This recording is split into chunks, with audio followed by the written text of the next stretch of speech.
Hey, it's me, Mario. Alright, we're playing some Jump King today. I don't know if my OBS, I'm seeing my OBS bitrate is going kind of low. Hopefully it's fine. Alright, so this is my first time ever playing this game. I've watched it played a lot by VTubers. But it's just gonna be a chill stream, kind of like my Getting Over It streams, where I will not rage at all. I'll probably fail a lot, but I will not rage. So we're gonna start. Apparently you can go inside this thing, this tent. A new OBS update has been wonky. I know they added like YouTube support. I haven't enabled it though. Alright, so this is a game where you try to jump. People who haven't seen this game try to jump to the top. And the reason why I'm Mario is because Mario is known for jumping. So it's that simple. So I'm playing on the Switch for whatever reason. Because I usually stream on a Mac and this game is not available on Mac. So I'm doing it on Switch. Alright, so you'll probably see that a lot. I'll probably fail a lot. This is like the first obstacle. I can't even get past this. This game's about jumping and being a king, which I am already. I don't know how to do either of those things. Okay, so we made it up here. I played for about a few seconds before I started this stream just to check that it works. But I'll probably fail a lot. So I'm kind of depending on you guys to give me things that are worth talking about, because I mean, this is the kind of game where nothing really happens. You're gonna see the same screens over and over again.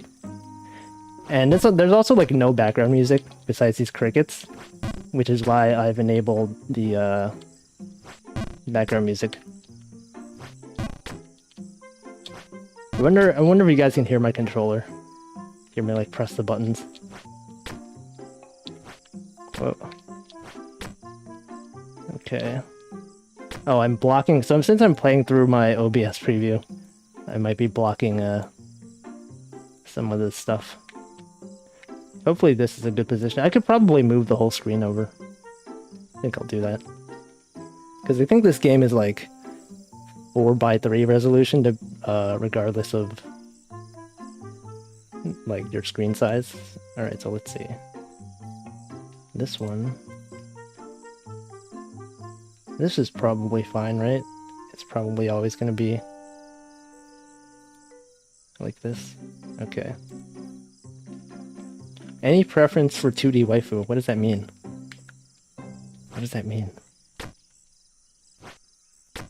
Okay, so I guess I have to do like a small jump here. Nope. Okay, that was not good. It's the spooky month. It's October. I think personally, I guess the question of 2D waifu, I guess like what is my type? Is that what the question is? Because I actually don't know. I have no idea. Okay, so we are doing this.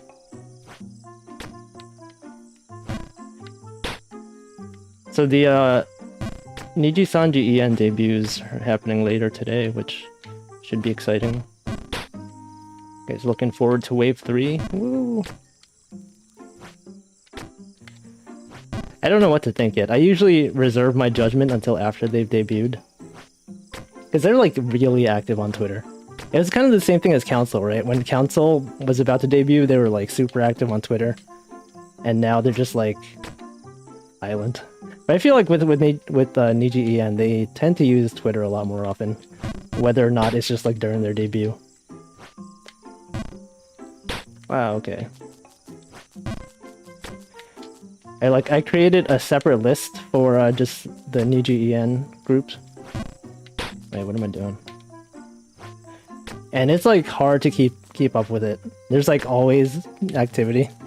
Like I have a list for like the Holo EN group and the Niji EN group, and it's like comparatively, even on a regular day, like not including debuts,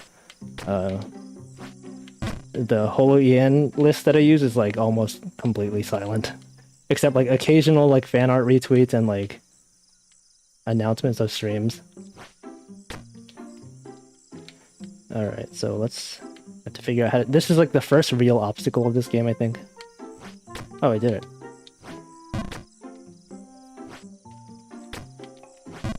All right. This is like too small of a jump, I think. Okay. It's like 2 to 5 a.m. Like the debuts are. I guess yeah, they're pretty late this time. There's like it starts at 10 p.m. I wonder like what time zones they're in. They're usually more open with talking about that kind of stuff compared to Holo EN. Like on the first day of Lazulite's debut, they're just like, oh yeah, we're in Eastern time. Whereas with Holo EN, it's kind of just a mystery. You have to like infer based on when they stream.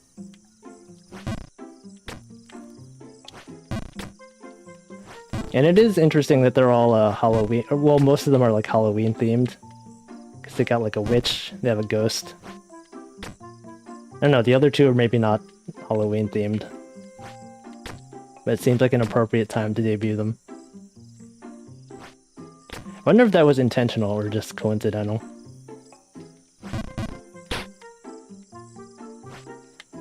So, being Halloween themed, I've never actually been trick-or-treating myself.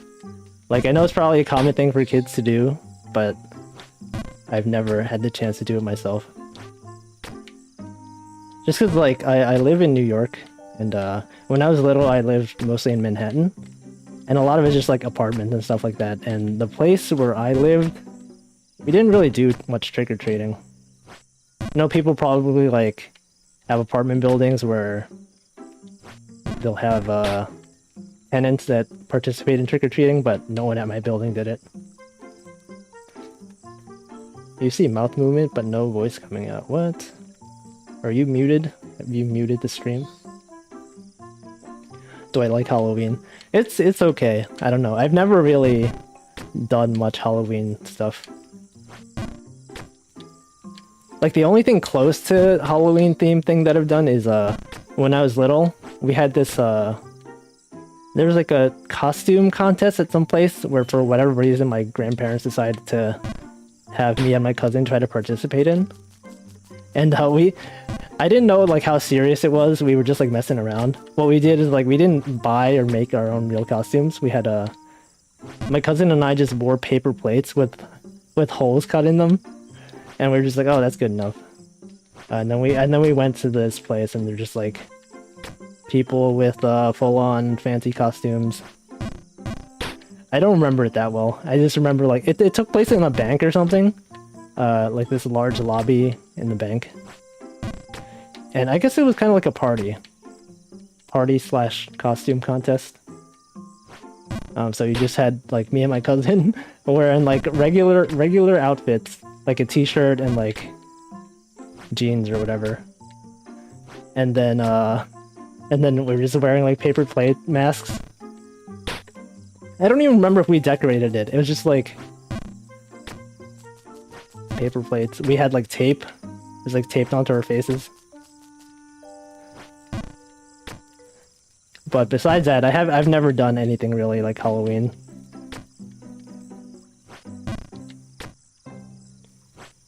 When I was little, actually, I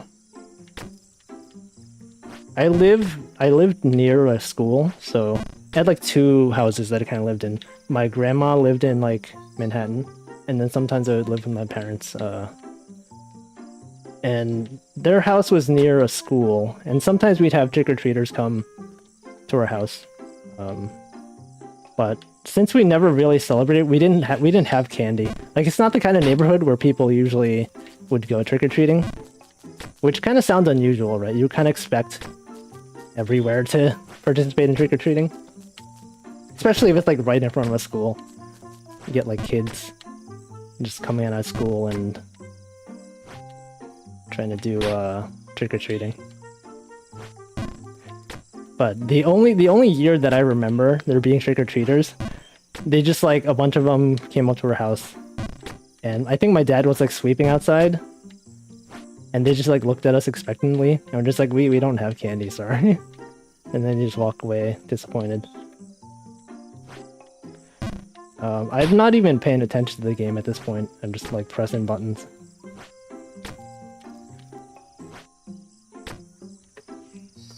You get bags of candy and no kids to show up, so you just have a lot of candy for yourself.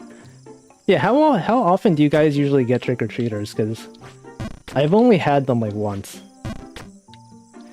And I think part of it is also because the we live near a school, but there's also like a street near us that has a lot of like shops and like business stuff.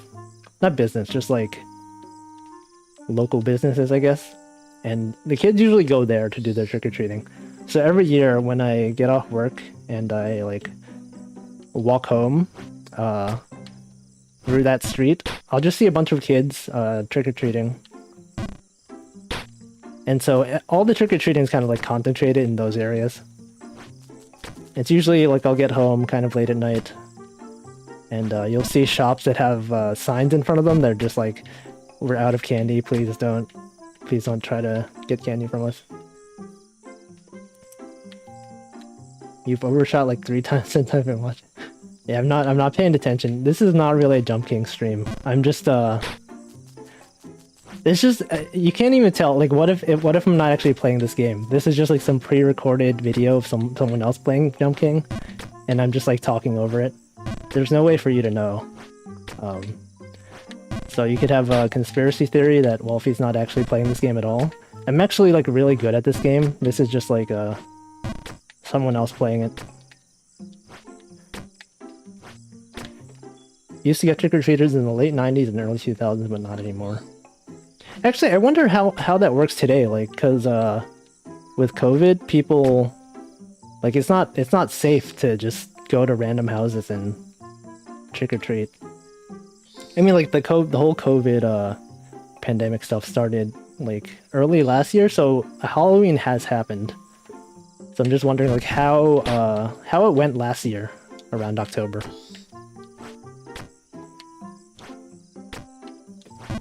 Oh. It's just like, I don't know, it's just like, it's not safe, right? Kids still can't get, vaccinated, right? You still have to be above 12. Or whatever the age is. It doesn't work. Modern society ruined the image of community interaction in neighborhoods, so door-to-door stuff doesn't happen. I guess that's a good thing. I don't know. I don't like interacting with my neighbors either. Sometimes my neighbors will just be like in front of their sitting outside, and I just want to like go out and like get my mail or something. I don't want to open the door and I have to like interact with someone. Every time I like go home and my neighbor's like sitting in front of their house just like talking to each other, I have to like, oh man, just like make sure I wave at them. And I used to live, there used to be like an old couple that used to be our neighbors. And the one Halloween where I remember we had trick-or-treaters, they were actually sitting out in front, and they actually gave us chocolate. Just for being neighbors, I guess, and that was kind of nice, but other than that, I've never really interacted with them. Conspiracy theory, Wolfie's actually a girl with a male voice changer. I don't know, man. You can believe it if you want. Oh. No! When you were a kid, they mostly talked about safety. It was like razors and candy. I've seen some like tweets of like people posting screenshots from Facebook of like parents that have posted images like drugs in candy, and they're like, look out, people are gonna try to put drugs in your kids' trick-or-treat bags. And then the reply is just like, you know, drug dealers probably are not just gonna give drugs for free to your kids. Don't worry about it. This stuff is expensive. There's a lot of like weird fears about Halloween, but I don't know. I would also feel weird just going trick-or-treating. Just get candy from strangers. Yeah, who would give their drugs for free to kids? There's like no reason to do that.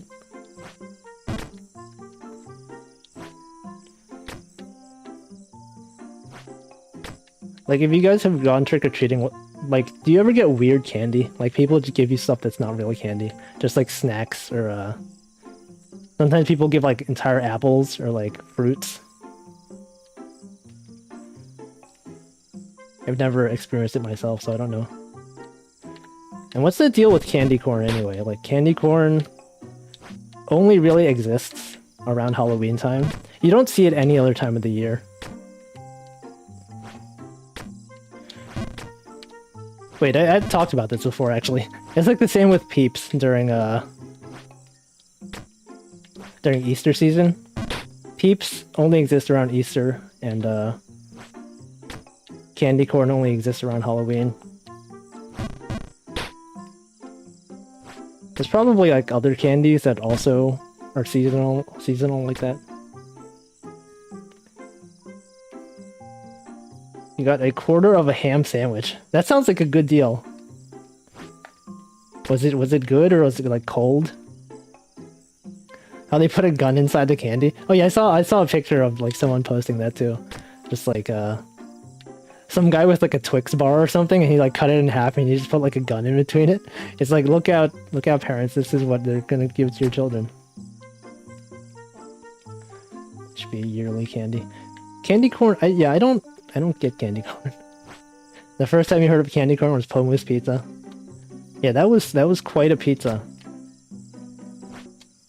I haven't tasted candy corn since I was little. Like, I can't stand like that much sugar. It's just unpleasant.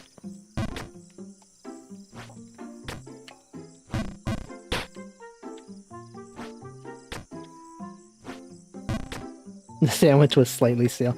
Yeah, Peeps. I wonder if anyone like buys Peeps off season and just like gives them out during Halloween. So you'll have like a guy go trick-or-treating and then just give them Peeps.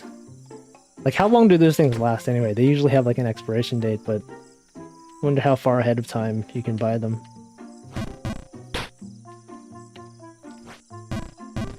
Wow, I'm really good at this game, guys. Pro level Jump King guy. Yeah, short jump, yeah. I'm not like... I'm just pressing buttons. Okay, so like this. Oops. See, I didn't even jump at all that time.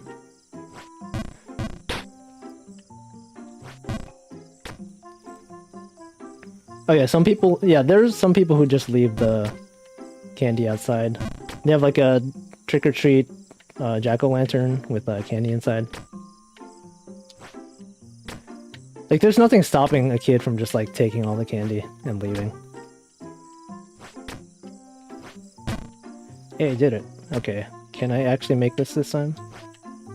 I always overshoot that one. Imagine if House like just gives out $5. Actually, I wonder, like, people who own mansions and stuff like that. You think they participate in trick-or-treating? Like, if you're like Jeff Bezos or someone, do you have kids like just come up to your house and ring the doorbell, or do you have like security that prevents like all the poor people from going there? I guess it's probably like a gated community. So like, you'll only have your fancy rich neighbors come to your house. I just didn't even jump that time. And then like, if they do trick-or-treat, you give them like really expensive like Godiva chocolates, or like I don't know, what's some expensive treat? Like truffles?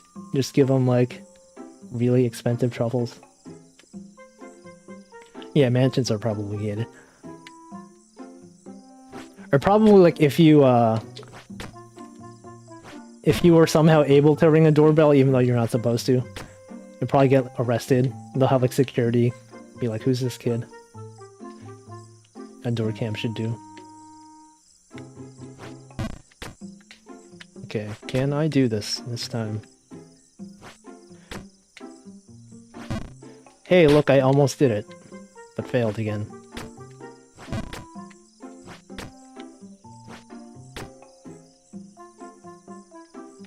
What's up with Jeff Bezos anyway?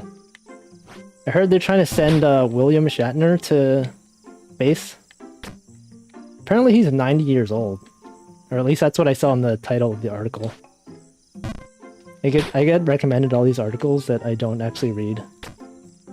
One of them was just like, they're gonna send William Shatner to space. And he's 90.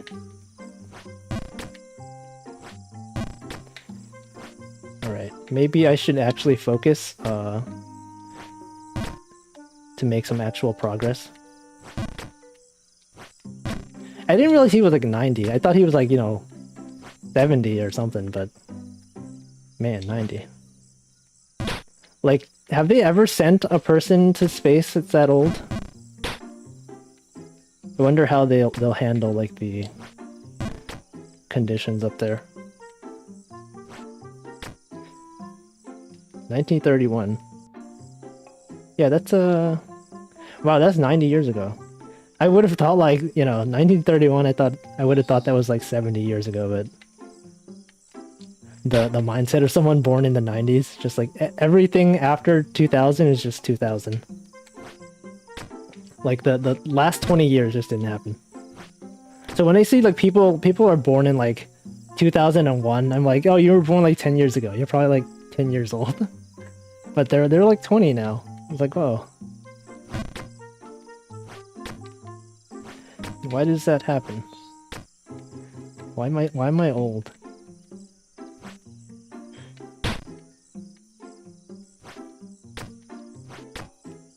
Usually, like, when I was in my 20s, and it feels weird even saying that because I'm like 30 now. Like I had friends who were in their 30s, and I was just like, 30 doesn't seem that old. And they're just like, no, I'm like super old. I'm 30. I've passed the milestone where you can officially consider me old. And now I kind of understand. I am old now. And then all my friends who are 30, they're just like, no, you're still young. I'm like 35 now. Can't say I know that feeling. I was watching Petra's stream, and she was talking about taking classes on Zoom, and like, I don't know, like, people were agreeing. They're like, oh yeah, I understand that. You know, when you're in like a Zoom breakout meeting with your class, and it's like awkward silence, or just people with their cameras on, just not talking. And everyone's like, yeah, I know that feeling. I hate doing that. I'm just like, I can't relate at all. I'm old. No, I'm not 35. I'm 30. But soon I will be 35.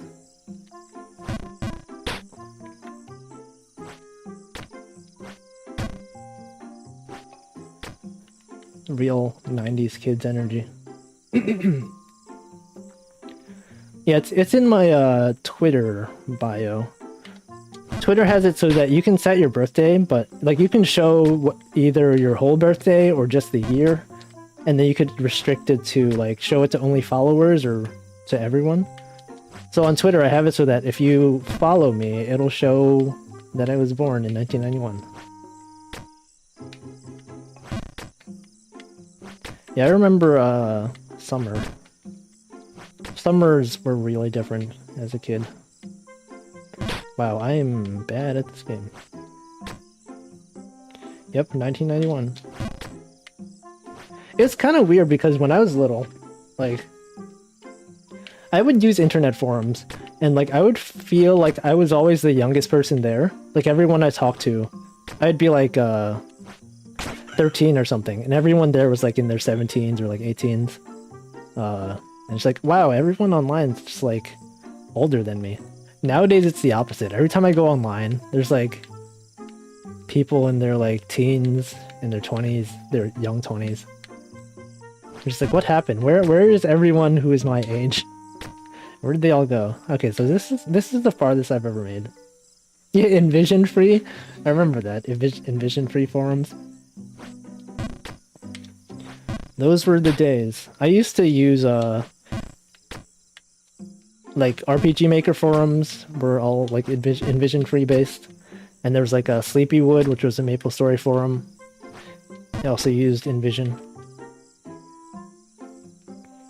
Yeah, forums were good. They've all been replaced by like Reddit and Twitter and Facebook nowadays. Remember when people used to actually have their own personal websites? Or like, I made a website on like Neopets. That's when I first learned how to make websites. Or just like copy paste HTML.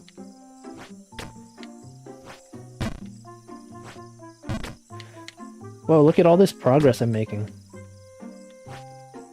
Alright, that was too much. I can't tell if I'm like getting the hang of this or I'm just like... I just happen to be using like trial and error.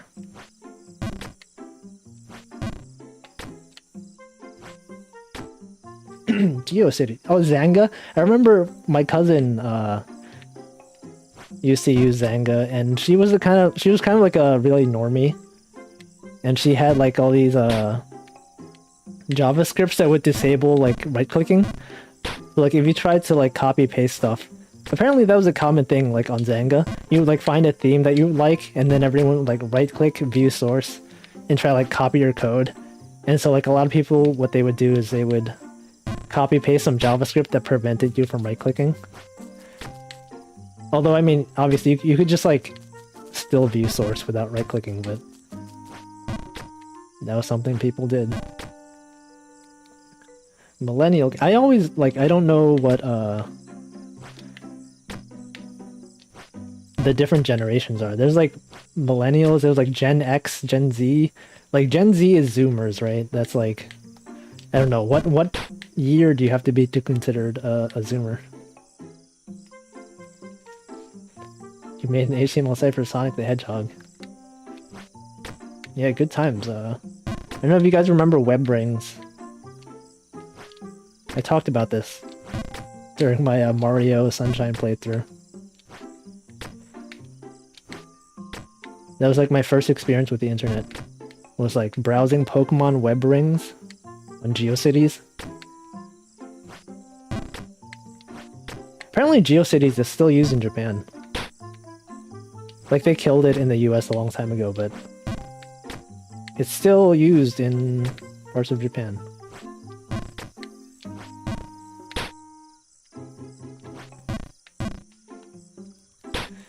Yep. MIDI files. Oh yeah, I used to when I used for Neopets, I would just find MIDI files online that I thought sounded cool, and then I would like embed them into my Neopets shop. So in the shop, you could like set your own custom HTML. So every time someone like went to buy something from you, they'd be forced to hear whatever awful background music you used. So I think I had like some like Eminem. There's like a MIDI of like Eminem's like Stan song or something. I didn't even know who Eminem was. I just like found the song and there's like, oh, this is a nice MIDI. And you just like, you go to my shop, you're forced to listen to Eminem in MIDI form. It wasn't even rap, it was just like the background instrumentals. Zoomers 1997 2000. I feel like Zoomers like 20 like, I don't know, 2010 2000 2005 or later, I don't know. Yeah, I think I will probably never know. Never say the P word. What is that? It's P word. I think my first experience with like a web ring online was I found like this Pokemon game that was like fan made. And it was back when like you would have to ask your parents for permission to do anything. And so I asked my mom, I was like, oh, I saw this cool Pokemon game online. Can I download it? And she didn't let me, so I just never got it. And I was really sad. I wanted to play that fan-made Pokemon game.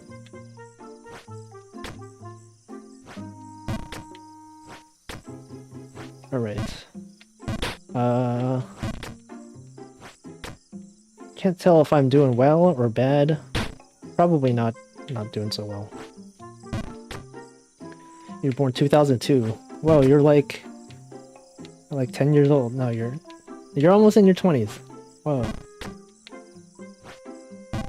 Gen Alpha? There's a Gen Alpha? Wow. Do they have a nickname for them? Like Z is Zoomers, X is Millennials? What are they gonna call Gen Alpha?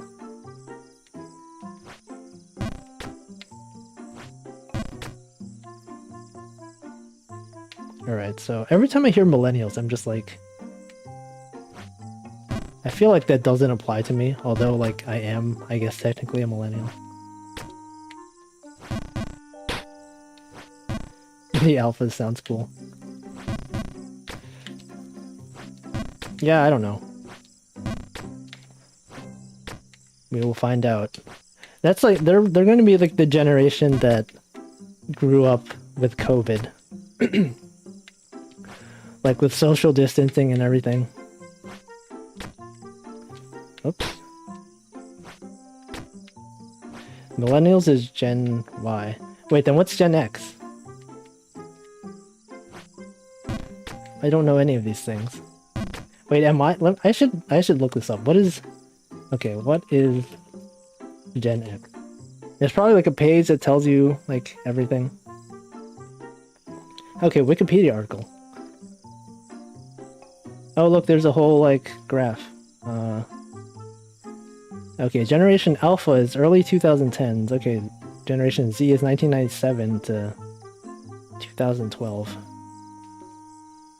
Wait, so okay, so Gen X is 1965 to 80. And then Baby Boomers was 46 to 64. Okay, so I guess I'm millennial. Okay, I don't know. Gen X is what your mom most likely? Yeah. Yeah, that's true. Okay. Well, I guess now we know. We've learned something. I'd say TV commercials used to say ask your parents if you're under 18 for a particular product. I don't remember the last time I've seen, like, I've even watched TV.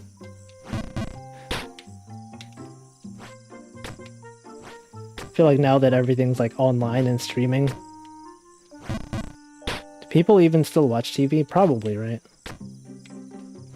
People probably still pay for cable just because it's like bundled with their internet. Haven't seen TV in forever. Like the idea that you have to like wait for a certain time of day for your show, and then you don't even get to choose the episode that you watch. It's kind of weird to me. Like back then you would like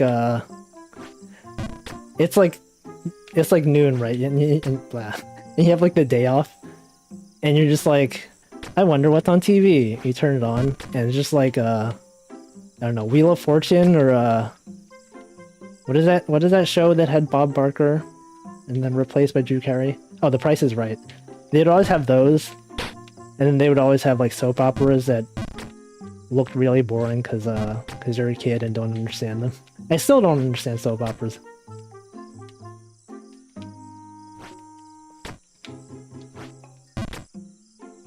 Cable is dying. Yeah, I don't know, like, I used to... Also kind of weird that, I remember when I was a kid, like, we did have cable, and there was this channel in New York that was, New York 1, which is Channel 1, and it was always news all the time. And, like, to find out what the weather was, you had to, like, wait every 10 minutes for them to show it. Because back then, like, to connect to the internet, you had to use dial-up. And it would be annoying. Like, you want to check the weather, you would either, like, have to read the newspaper, or, like, hope to catch it on the news. Otherwise, you have to, like, connect to the internet via not Wi-Fi, dial-up. And then while you're using dial-up, you can't receive phone calls. So, and it was kind of annoying. Like every time you connected and disconnected, you had to like wait a bit and wait for like the dial tone. The price of Bel Air. Oh yeah, they have DVRs. I forgot about that. Kids don't know about hooking up the red, yellow, and white wire. I saw a tweet that was like that. And it was like, one of those patronizing tweets is like, oh, kids will never understand the difficulty of doing this. And then the replies are just like, oh, you mean they can't figure out how to just connect 3 wires that are differently colored? Like, no, you don't understand. The TVs were so big, you have to like turn them around or like squeeze through a small hole and like try to plug it in from the back. And I don't know. People are just like, it's not a big deal. If they saw the wires, they probably would know how to do it. Didn't have any interest in shows like Star Trek when I was a kid.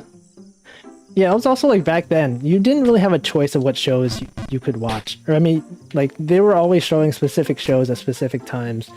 So like, if you were only free from like 7 p.m. to like, you know, 8:30 p.m., you're basically like, you're just watching Seinfeld and Simpsons.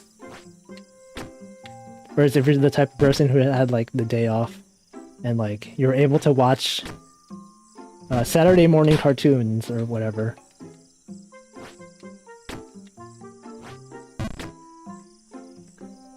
You have some blank VHS tapes in your basement somewhere. No VHS deck to use anymore.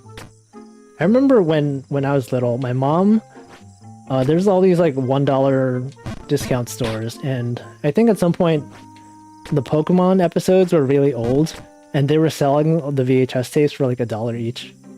And so my mom just bought like 20 or like 30 different episodes of Pokemon on VHS. And it was this like huge collection of Pokemon VHS tapes. I think I might still have them. I don't know. They might still be in this house somewhere. And then they were all like, one VHS tape had 3 episodes of Pokemon.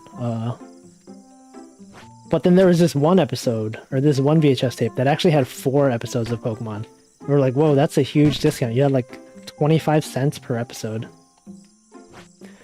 I don't know why they grouped it like that, but it was the episode that had Todd, the photographer.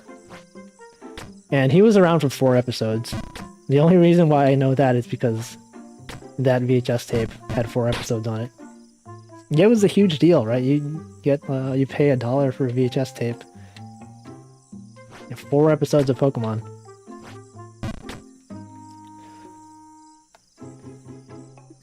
When you get back from school and the only shows you could watch were whatever they were showing. Yeah. I used to also watch PBS a lot. They would show Arthur. And when I got back from school was usually when they would show like on Cartoon Network, they would have Toonami. So they would show things like Outlaw Star and I don't know, what else was that? Rurouni Kenshin? There was Tenchi Muyo was something that they showed. A lot of shows back then. I don't remember a lot of them. Yeah, PBS. Every time I talk about PBS, I talk about Cyber Chase, and a lot of people like were just like, I don't know what Cyber Chase is. But Cyber Chase was one of my favorite shows. I don't think I saw Trigun on Toonami.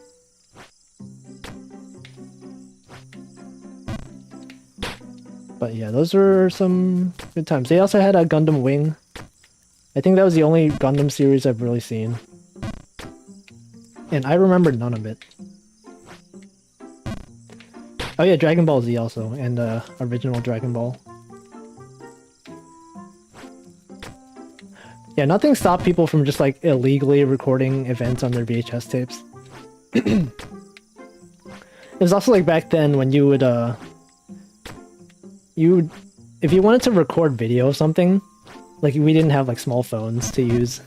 You had like this huge like recorder that you put in a small version of a VHS tape or whatever. I forget what it was, but and then you had to decide like you have limited number of VHS tapes left to use, so you would have to overwrite something.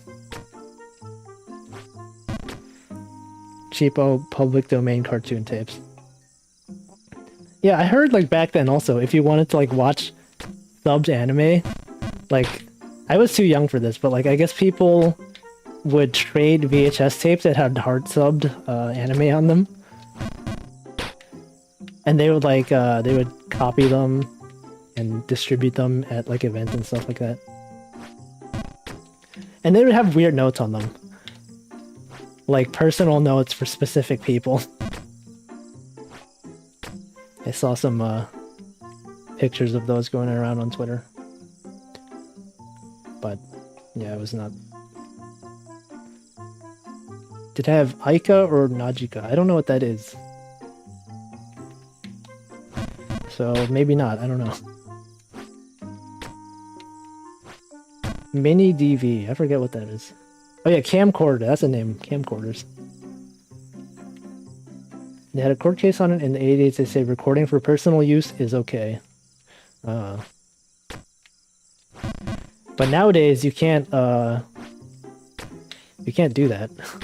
Like if you try to record something, I know like you pay for Netflix or something and you try to record something, like I guess the DRM just like prevents you from doing that. It's probably back then it was like to distribute it you have to like meet up with someone in person, because to upload like a huge video file like that would be kind of impractical.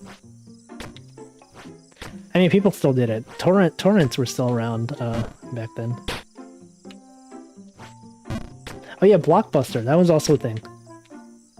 I don't think I'd ever been to a Blockbuster, but you would always see commercials for them. Wow. Oh god, what? And you always had to like rewind your VHS tapes. You had like dedicated VHS tape rewinders. You could like try to do it just by like, they had like these two wheels in them and you just like stick your finger in them and like spin them around for fun. Be kind, rewind, yeah. They had those at the end of every tape.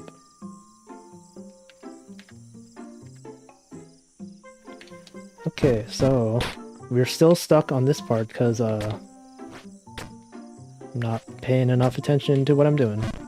Wait, I should drink water, hold on. I always forget to do this. It's been 45 minutes. Oh god, it's loud.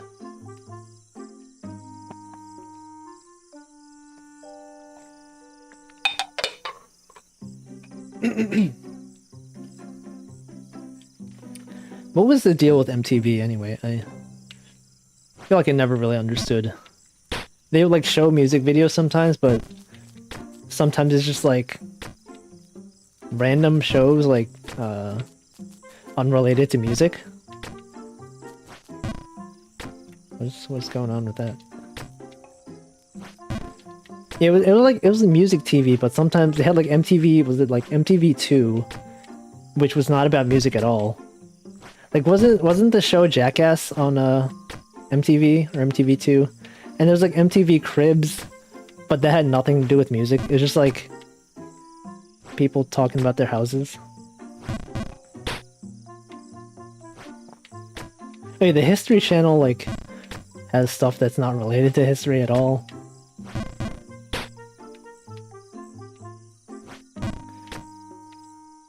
Wait, was Blockbuster around when GameCube was still a thing? I feel like my memory of Blockbuster was just like the N64 era. Yeah, the Ancient Aliens thing was on History Channel, and that has like nothing to do with history. Okay, I was reading chat. That's my excuse for being bad at this game. The real Jump King was the chat we've had along the way. MTV was the first network to play music videos, and then turned into general purpose teen programming. Those teens just always ruining everything. Back in my day, we had music. Yeah, back then you had to like buy CDs if you wanted to listen to music. Or like, You had like the McDonald's Happy Meal that had hit clips. The small things that could play like 30-second clips from songs sometimes. Or you could also buy like cassette tapes and MP3 players. MTV had stuff like hours for different folks, so they need to fill slots to make money. Yeah, I guess they're all like for advertising, advertisements. Yeah, it was like the YouTube. They had remember the show America's Funniest Home Videos on ABC? It's basically just like YouTube compilation videos of like people would submit shows or like family videos of like random stuff happening, and like half of it was like, oh, I was at a birthday party and my dad got hit in the balls by a kid with a bat. That was like half of the videos. And they have like a special compilation and stuff like that. Like my dad and I used to watch that like all the time.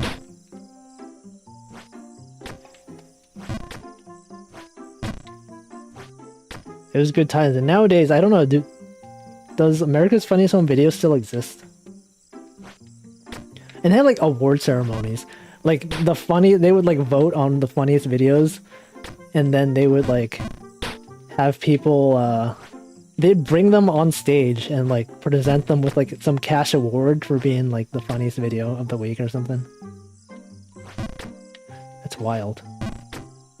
It does still exist. Is it just like a random YouTube channel now? It's just like I don't see the like there's no real appeal of it now. You could just find those videos anywhere. They always used to have like the narrator make like weird corny jokes in the middle of it, and they'd like play sound effects. They're like really exaggerated. Fail Army. Yeah, networks just get watered down because they just want the money.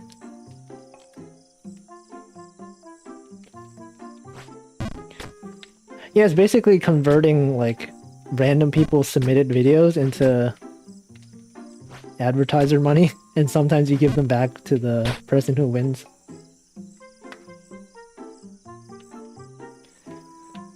AFV is still on TV and they upload the videos on YouTube. But like, do they still do like the award ceremonies and stuff like that? Because I feel like a lot of people probably will just like upload their own videos to like YouTube or something. And then like, are there people who every week they'll await the like official America's Funniest Home Videos compilation, be like, oh man, I can't wait to see what funny videos we'll get this week, even though I could just search YouTube and see them immediately. I mean, now they're all on TikTok probably, right? I don't know. Everyone's just uploading their funny videos to TikTok, and then people just repost them on Twitter or Facebook.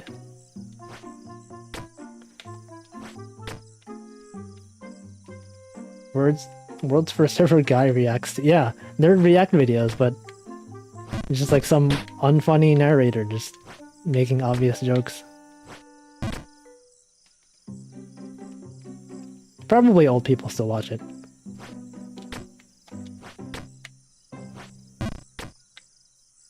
I mean, old people will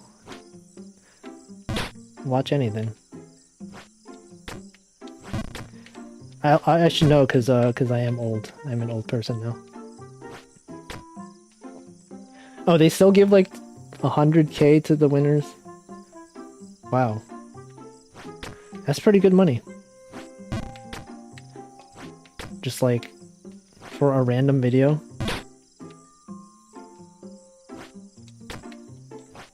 Oh yeah, Japanese TV is also weird.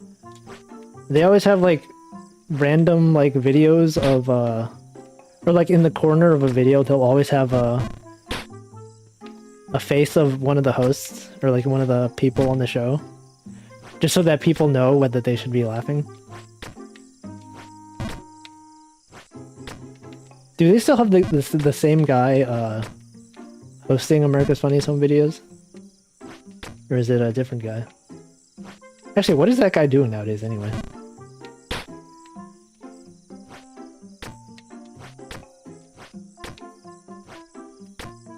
He's probably still getting paid, like, really well. AFV was based on a Japanese comedy show. Oh.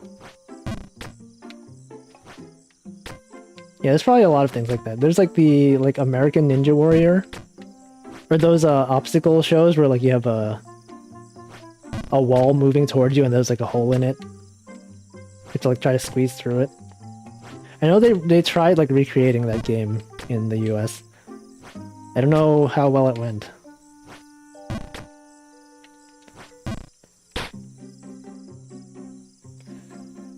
Didn't Bob Saget... Was Bob Saget the host? I'm not good with names of English celebrities.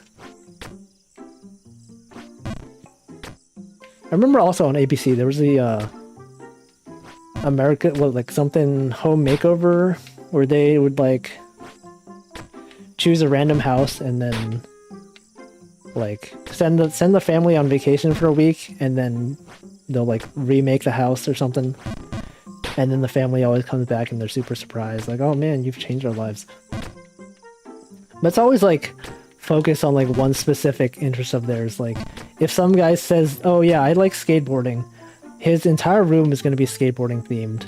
Or like, you know, someone's like, oh, I like dogs, and then their whole room is going to be dog themed. Probably like when you grow older, you're probably like, oh, I kind of wish I just said I wanted a generic room.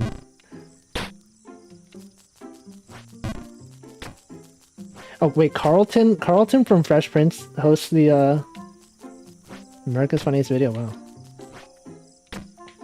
I hadn't seen that guy in years. The last thing I remember him doing was like when Fortnite added the Carlton dance. He was like trying to sue them because he was claiming to be the person who originated the dance. I don't remember what the result of that court case was, but people were very interested in that because I know Fortnite, they like took dances from popular culture without paying the creators. Home Edition was more popular than normal Extreme Makeover. I feel like Home Edition was the only version of Extreme Makeover that I've seen. Like I didn't even know that there was like just a regular Extreme, I don't know, Extreme Makeover, like was that even home themed originally? Carlton. Yeah, there were a lot of shows like that back then. That guy's desperately trying to escape the Carlton dance, but he had the whole lawsuit. He's trying to be like, I'm the guy who made it. Yeah, Pimp My Car was also a thing.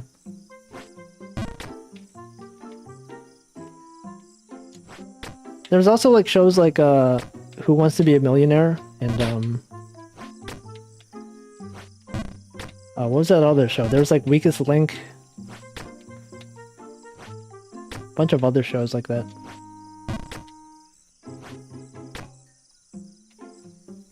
Oh, Extreme Makeover was a plastic surgery thing. I don't think did they show that on ABC? I don't remember ever seeing it.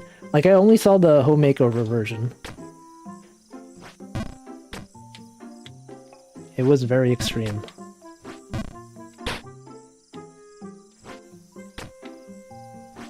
Yeah, I remember like the first time someone won Who Wants to Be a Millionaire. It was like a big deal or something, right? It was the guy who like didn't use any of his 3 lifelines, and then like on the final question, he was like, I want to call my dad. And they're like, okay, hopefully your dad knows the answer to this question. And he was just like, hey dad, I'm just calling to let you know I'm gonna win. And then he did. And it was like, whoa. Whoa. Everyone was like super excited.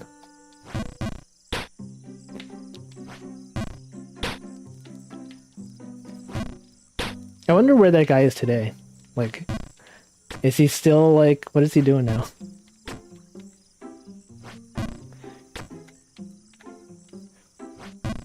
Like, I don't know if like $1 million, you probably have to like pay like half of that in taxes, so you probably made like 500K, which is still really good, but it's not good enough to last you your whole lifetime, probably. I'm not even... I'm just making the same jump over and over again. Okay, let me go back here. Okay, that's better. Oh yeah, MXC was the, that was the obstacle course one, right? I never actually saw it. Fox tried to compete with their own game show Greed. I don't remember that at all. I mean, there was like a Fear Factor, right? Fear Factor was also a thing where people would just do like scary things in exchange for money.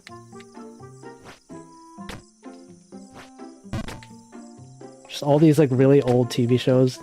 Just remember them now. Now he knows how hard VTubing is. Imagine if the guy who won Who Wants to Be a Millionaire, the first guy, like, if he is a fan of VTubers now and he just like super chats to... Because sometimes you'll get people who donate large amounts of money, and the VTuber's always like, who are you? How do you always have this much money? Because I know like in Finana's chat, there's people like Chica and Fish who donate a lot, and it's always not clear where they get their money from. Like, what if one of those people just like won Who Wants to Be a Millionaire like 10 years ago, and they're like, I don't know what to do with this money, I'm just gonna give it to VTubers. Wasn't there the one about 2 people negotiating? I don't know. Fear Factor got cancelled because they made the contestants drink horse or donkey semen? What? Is that a reason for it to get cancelled, though? Like, the contestant could just say no, right? Oh, Split or Steal. They also turned Split or Steal into a Steam game a while back.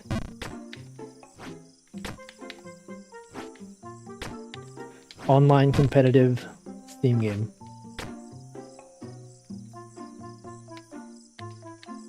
There was also, what was that show, oh, Amazing Race?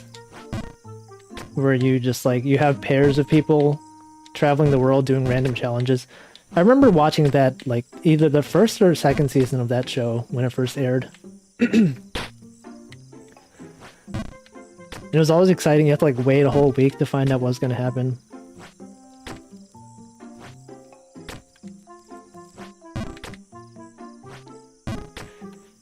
Were you around for the Survivor hype? I mean, I existed back then, but I didn't watch it. They still do Survivor nowadays. Apparently, it's still really popular. And there's like the Big Brother show where they just have a bunch of people living in a house together. That was also really popular. I think it's still really popular. But I didn't watch any of those shows. The kind of shows that you have to, like, I don't know, social, what is it called? Like social manipulation games? Yeah, I don't understand Big Brother. Yeah, there was Amazing Race was the one where the lady hit herself with a watermelon catapult. Yeah. I don't think I saw that when it was live, but they, I see the GIFs on Twitter sometimes. Seems like that would really hurt.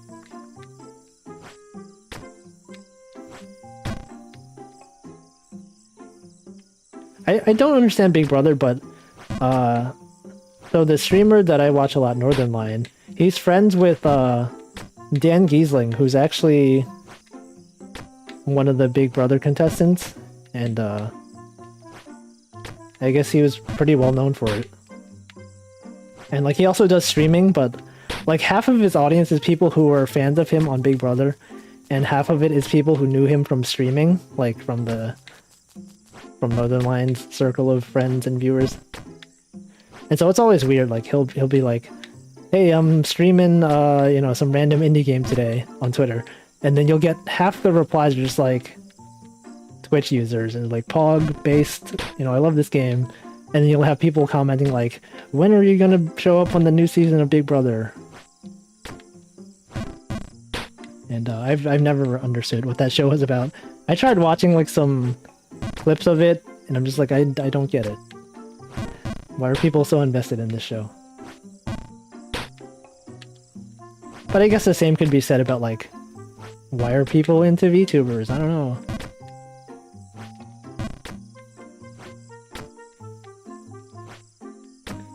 Oh, Big and Anime said, happy to know a friend who made it into that last cast. You know someone who's on that show? That's pretty cool. I wonder what it's like now, like during COVID season.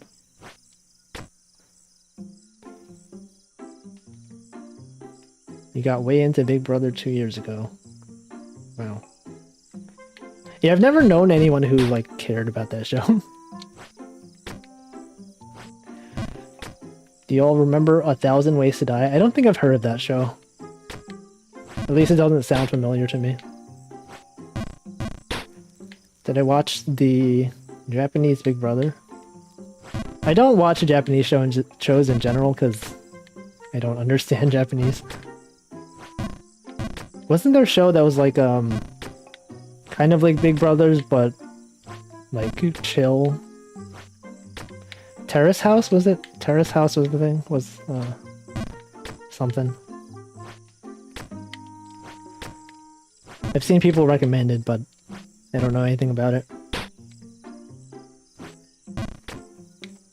Yeah, that one. I heard it was good though, I don't know. It feels like slice of life, which is the kind of content I normally enjoy. But I think also they every episode they'll have like the host of the show or like a group of people like talk through the actual issues that are happening. I can't recommend it anymore. Wait, they're currently still in major hot water over what? Oh, wait. Oh, one of the members committed suicide? What the? That's messed up. What the? How did that happen? Yeah, that would suck.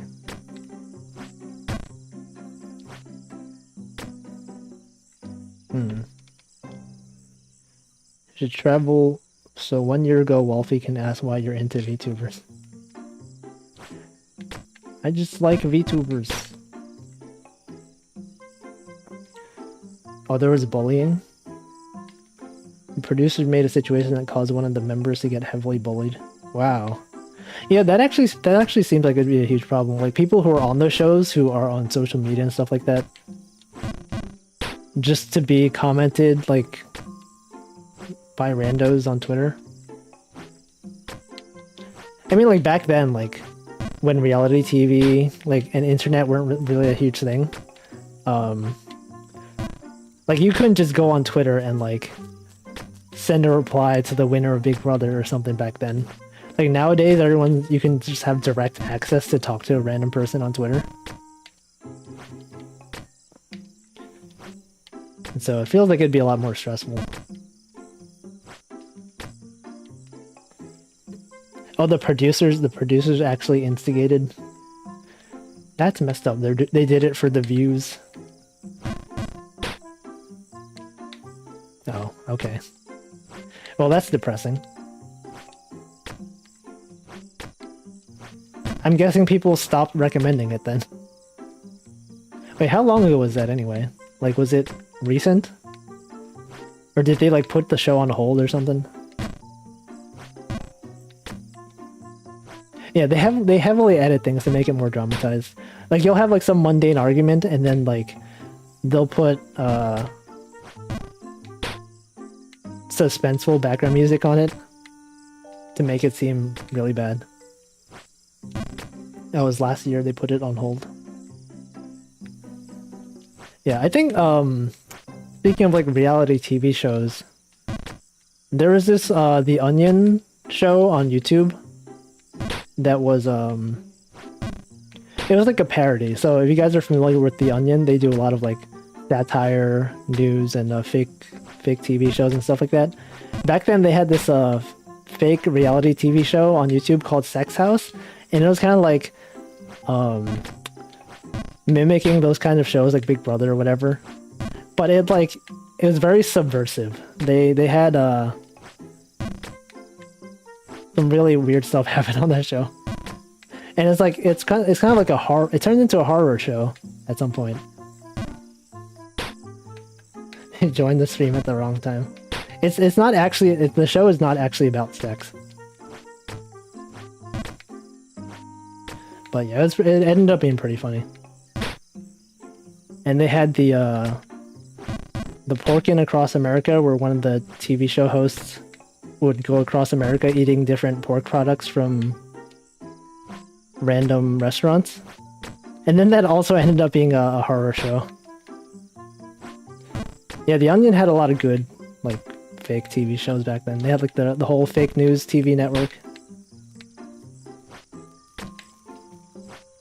Yeah, I've never seen any of, like, the Gordon Ramsay or, like, whatever cooking shows. Like, Iron Chef and, I don't even know what else is there. Cake Boss? Is that one of the TV shows?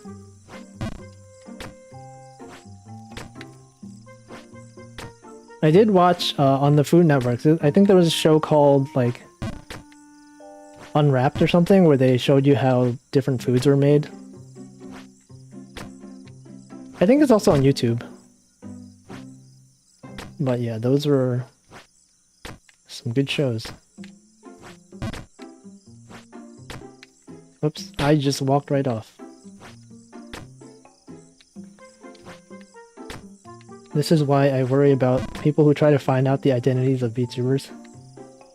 Yeah, you can have some, like, stalking going on. I don't know, sometimes I'll just, like, be browsing YouTube. This is less of a problem now, but, like, a few months ago, I just, like, watching YouTube, and you get recommendations like, you know, VTuber, real identity, full name revealed. And then they have like their picture of the real VTuber in real life as the thumbnail. I'm just like, I didn't want to see this, or not because like I don't, you know, want to see what they look like. It's more like respect their privacy, and if I didn't specifically search for it, don't show it to me. Yeah, I'm still at the trees. Look, I'm not playing this to get to the top. This game is just a vehicle for banter.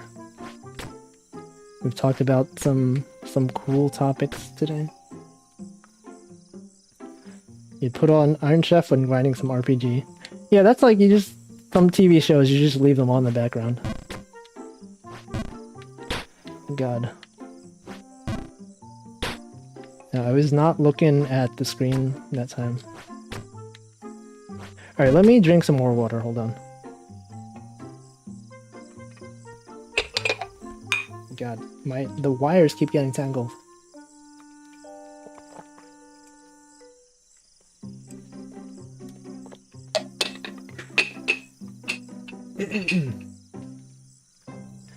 Cake Boss features an Italian pastry chef from Hoboken. Oh. Is he the Cake Boss? Is it named after some guy who's known as the Cake Boss? Actually, don't even know what that show is about.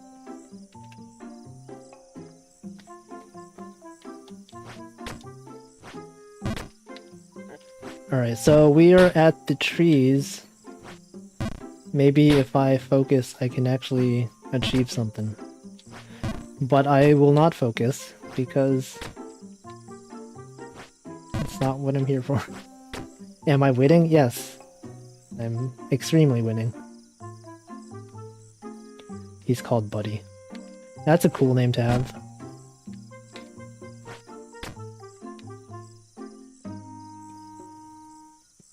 Accidentally found Cali stuff before Hololive. Yeah, on Spotify sometimes, if you listen to any of Cali's songs, like on Spotify it'll show like people who like this artist also like this other person. And then you listen to their stuff and it's just like, that's the same person. That is very obviously the same person. But yeah, I don't know, you can't really avoid it nowadays.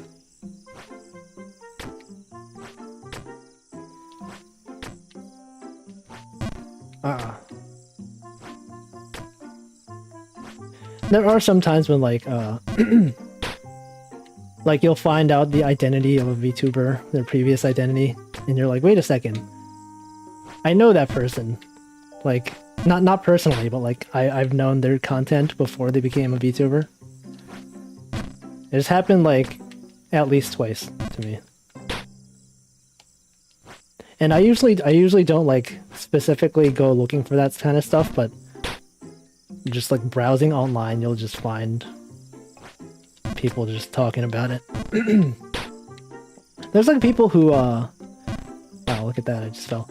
On like debut streams or like their pre-chat of their debut streams, they'll just like outright just like put the name of the person like in the chat. And then it's just like, wow, please don't do that. Twitter does the same thing. Oh yeah. You're shocked to find out you were watching Pomu all along. Yep. That's also a thing. That's well, I don't really want to talk about it. There's like maybe getting into some territory here. After that, YouTube recommended me the Before Holo channel of Kason. Oh yeah, that one's really obvious. Like that one, a lot of people just don't even hide it.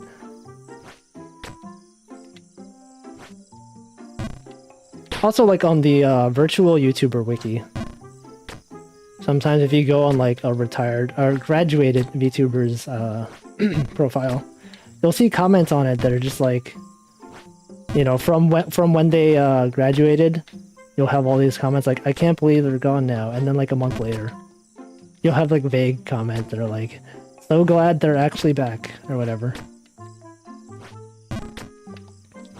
In 4 years' time, when Hololive hires Wolfie and we all instantly know your art. 4 years is a long time. I don't know if I would I don't know, do corporate VTubing. It seems like a lot of work. Probably also really stressful.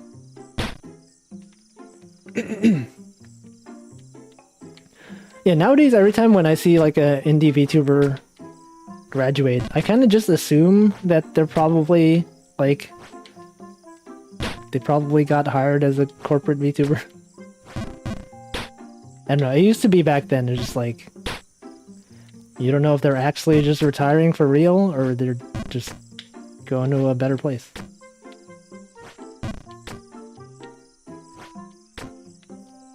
Graduations have been ruined for me because of that. They just pop up elsewhere. Yeah.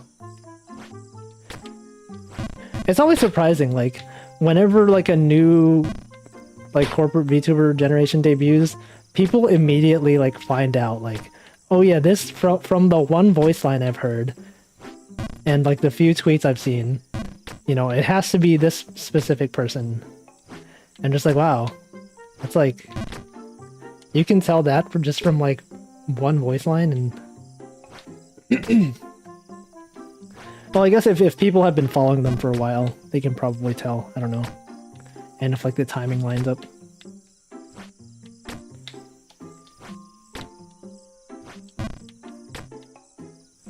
Well, I guess in a good way, like them graduating means they're not gone forever nowadays. They'll still be around.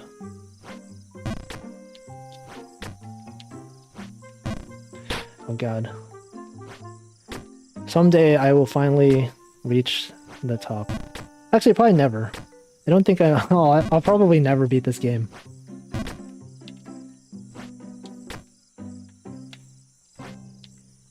Oh. This is the farthest I've made it. Okay. Nope. Wolfie VTuber group? No. Then I'd have to manage people. And I don't like doing that. Oh god.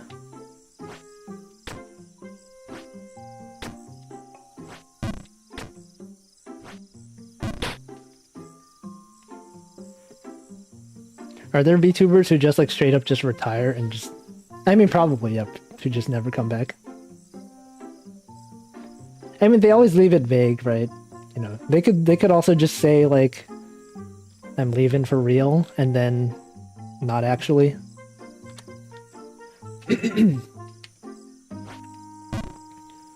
Oh no.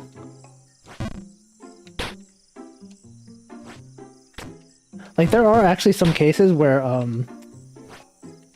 like, YouTube will recommend me a video of, VTuber graduating, like, their final stream as it's live. And then I tune into it, and it's like, I don't know who this person is. But then I watch it, and just, like, everyone's really sad. And then, like, you check their art hashtag, and everyone's really sad. You're like, oh man, like, I would have, like, if I had known about this streamer, I probably would have like enjoyed their content. And then a few months later you find out, hypothetically, this is a hypothetical situation, that they're actually still around. And it's like, whoa, that's cool.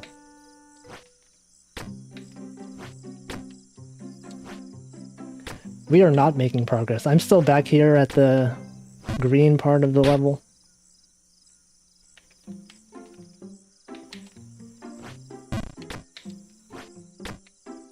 Wow. Okay, let me actually read chat. What was the last time that I actually just...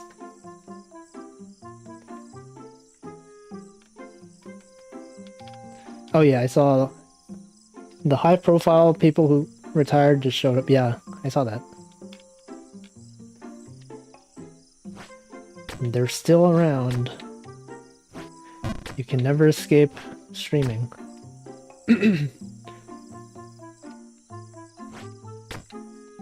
Yeah, there's some people who just like, they go on hiatus, but like, it's really obvious where they've gone.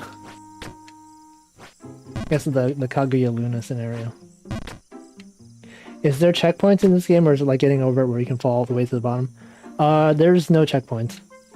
If you fall, then you just wherever you land is where you go.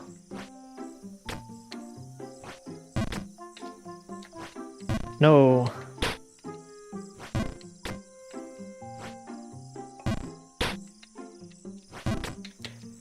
Oh god, okay.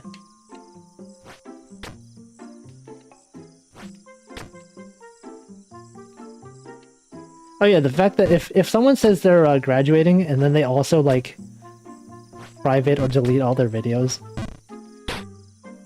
it probably means they're like going somewhere else. Whereas I assume like if they're quitting for real, they probably would leave the videos up. I don't know. That's just what I would like to believe, at least.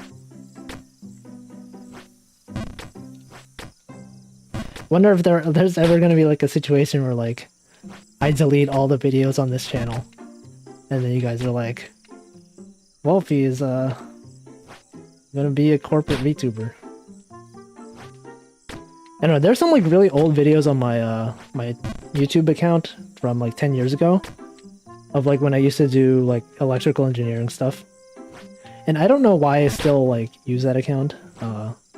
But that's the account I use to like in chat on YouTube. So like this channel that I use for streaming is just I only have streaming stuff on here, but the real account that I use like normally is an account that had like really old videos, and I think I only still use it because it has all my like subscriptions and all my recommendations are based on my watch history. And it's like, it's associated with a really old email address I use. And I'm just like, I don't even use that email for anything besides YouTube.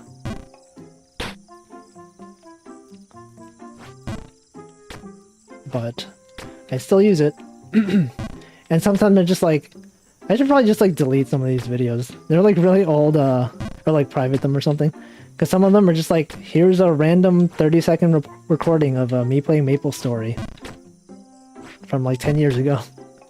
One of them is just like, I was at this event and here's me smashing computer parts. But like, I've never been the type of person who like would post pictures of myself online or anything like that. I would just like always be really careful about that.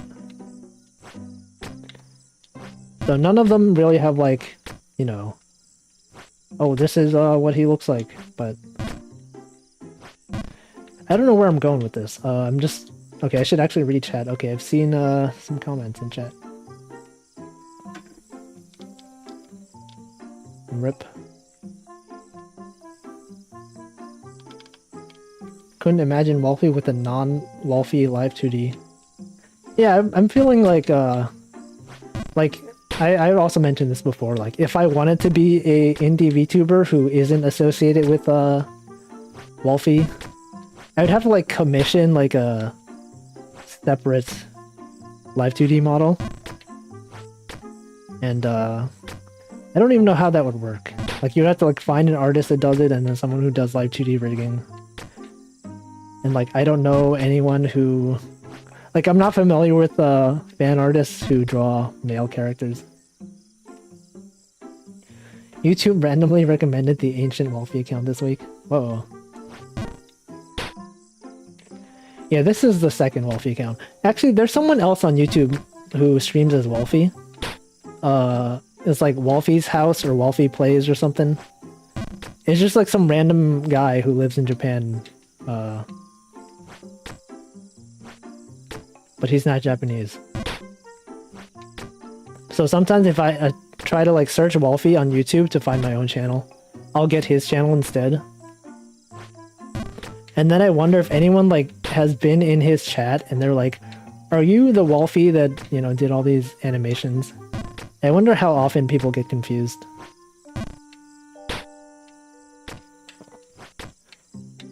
He, when I was streaming Apex on Switch, he actually saw this channel.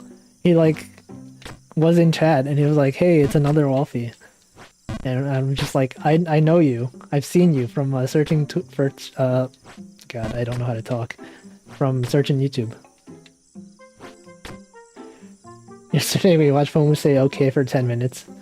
30 seconds of MapleStory is perfectly fine. I always watch videos at 2x speed when I can. So for me, it was 5 minutes of Fomu saying okay.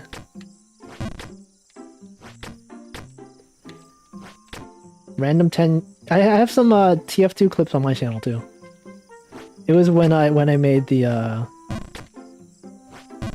had a Cubase papercraft, and I did electrical engineering, so I had these projects where like I would connect the servo to my computer, and then whenever I got a kill in TF2, the Cubase papercraft would move its ears. So that's one of the videos I have on YouTube. A long time ago.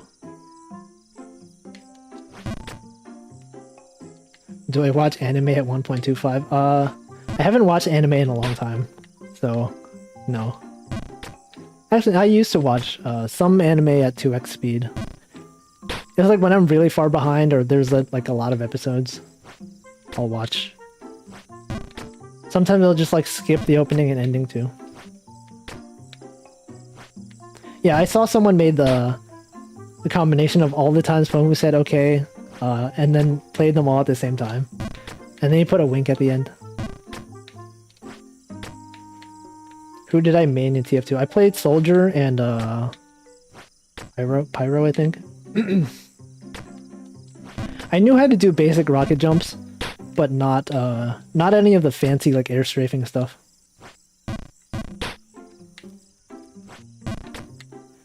Oh yeah, actually a few weeks ago, I was actually watching TF2 gameplay on Twitch. So some of the people who like were professional TF2 players, they still play professionally. There's a guy named Benny, or Banny, B4NNY, and he still streams TF2 on Twitch. And whatever reason, I was watching him play TF2 a while back. And it was when the item servers were down on Steam or something. And so everyone had like default TF2 weapons and skins. And so it was like taken back to like the first original days of TF2. Before they had any items or anything. Because no one could access them. So you just see people playing like default skin, default loadout. And it felt really weird. It's just like a random Tuesday. I guess when Steam does its maintenance, then you can't access the item servers. Yeah, it's like 2007, or whenever TF2 came out.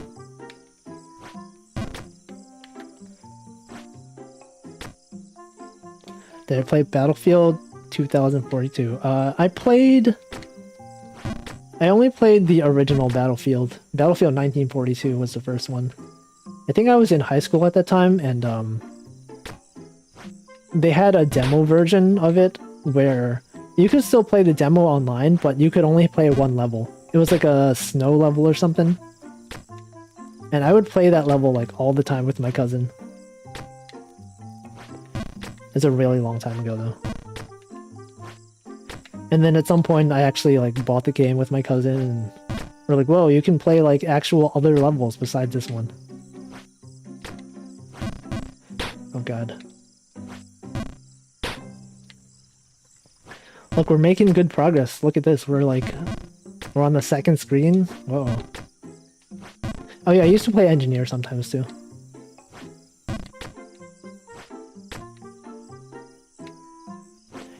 It's really different when they like added all these items and like you can no longer predict easily what someone's using. Because back then, before they added different items, everyone had the same loadout. I guess that was one of the appeals of Overwatch. The fact that all the Overwatch characters don't have different loadouts. Like if you wanted to use a different weapon, you just use a completely different character.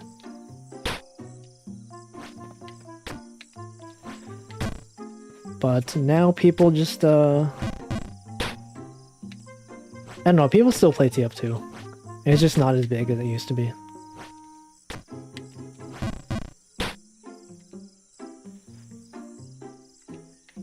Yeah, TF2 without hats. There were no hats. I had a lot of good hats back then. Because I played it a long time ago. And it was before they, So at some point in TF2, they introduced vintage items. Which is like items that were old. If you had like a hat back then. After some point, they converted them into vintage hats. And they had like a special color and everything. And I used to go on like TF2 like trading forums and stuff like that. Where people would trade like, you know, selling this hat for whatever scrap metal. And you'd have like a TF2 trading bot that would exchange your hat for resources. The hat economy was real. Oh yeah, vintage was before trading existed, yeah. So I had like a vintage Killer's Kabuto hat on my soldier. And at some point I traded that for like 2 really nice hats. Just the idea of like trading some people pay like a lot of real money for like special unusual hats.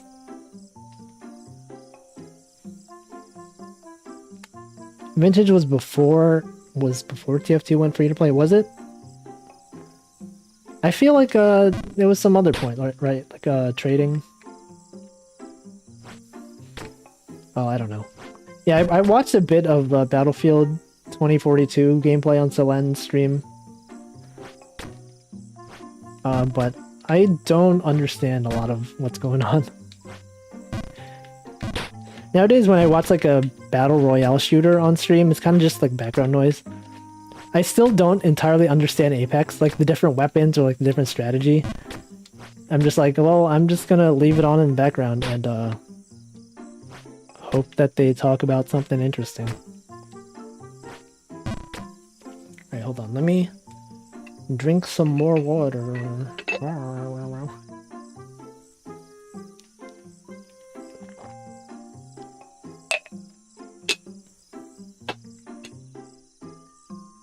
Proto NFTs. I remember watching Binge watching crate opening videos. What? If you could spend the money on TF2 keys. Oh yeah, that was also, I forgot that was the thing. To buy a crate, or like you get random crate drops, but you can't open the crates without a key. It's like pay $2.50 for a key. I paid for some keys. Oh god. I probably spent like $20 on TF2, which like, given the how much I played it, that seems like a pretty good deal, right? I probably played it for like 500 hours and I paid like $20. So I mean, that's pretty good. Oh. Good jump. That was a really good jump. I think it would have been better if I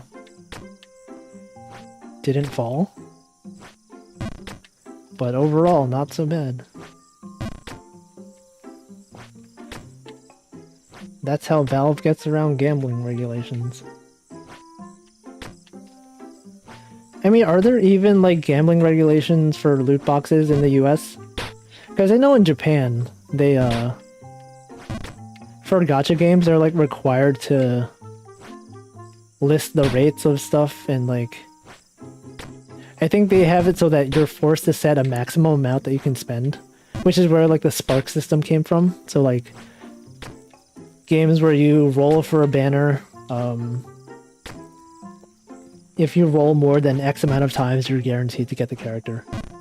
And that was like required by law or something. But I don't know if that exists in like the US games. Yeah, it's not really a thing here.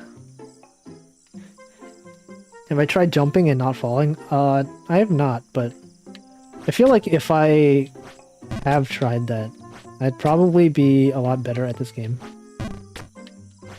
What I have tried though is holding down the A button sometimes and then letting go of it before I should. And then I fall. So maybe I should just not do that. Maybe I should just like know specifically how long to hold down the button. Like that. Like if I didn't do that, I think I'd be a lot better at this game. Yeah, Sparks came from Granblue.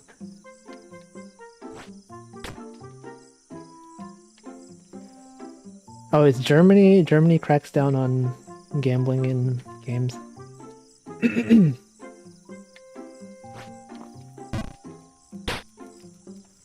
remember seeing people like really upset about in Genshin that when they did their 1-year anniversary, I guess the rewards were not very good, and everyone like review bombed other games on the app stores. It's like Genshin players who are upset about Genshin's anniversary rewards, they like reviewed other games that were not even by the same company, like I don't know, they review bombed Google Blackboard or whatever, Google Classroom. you would see reviews on Google Classroom, the app, that are just like Genshin rewards suck, 1 star. And people just, I don't know what they were trying to achieve with that.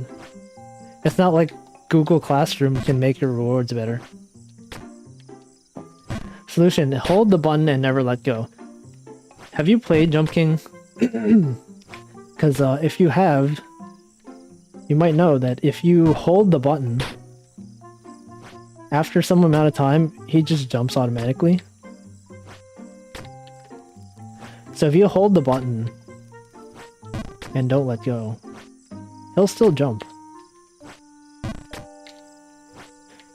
Yeah, they were review bombing games that weren't even by MiHoYo. I also know that when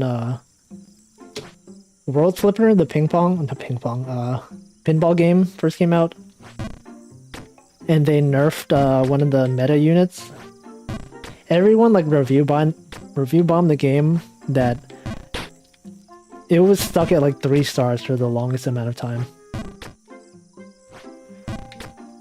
Yeah.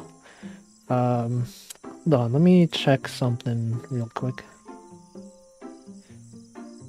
Just got a email that is spam.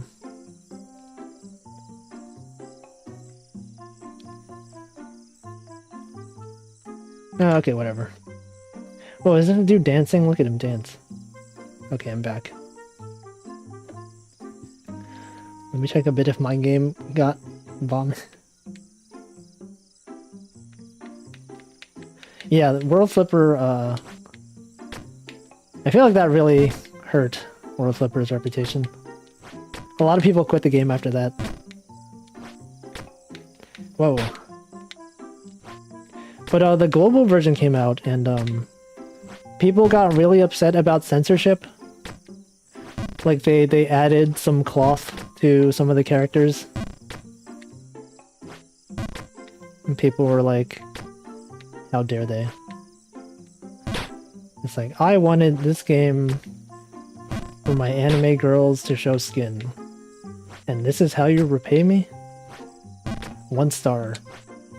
And then like a week later, people stopped caring. People still play the game, so I don't know. Apparently the global version is like doing pretty decently. Or like better than you would expect from a average mobile game.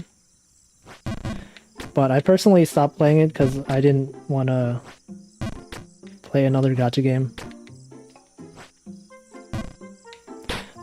Yeah, how dare they cover the boobies in my pinball game? People, I was like browsing the Reddit and people were like unusually upset about it. It was just like, you know, there's no way people are going to take this game seriously if you censor everything.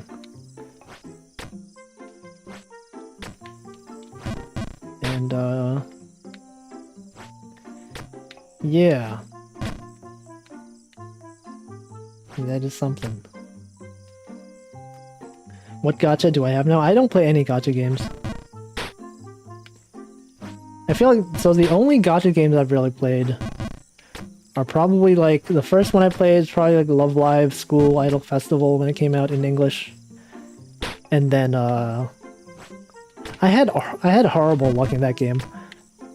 I didn't get an ultra rare character until like, maybe like a year in when I was just about to quit. Like at that point I was so burned out on the game. And the fact that I had no good characters. And then like, I finally got my first ultra rare and I was just like, I don't really care anymore. And then shortly after I quit. And then I started playing, Idolmaster Cinderella Girls, Starlight Stage, I think. And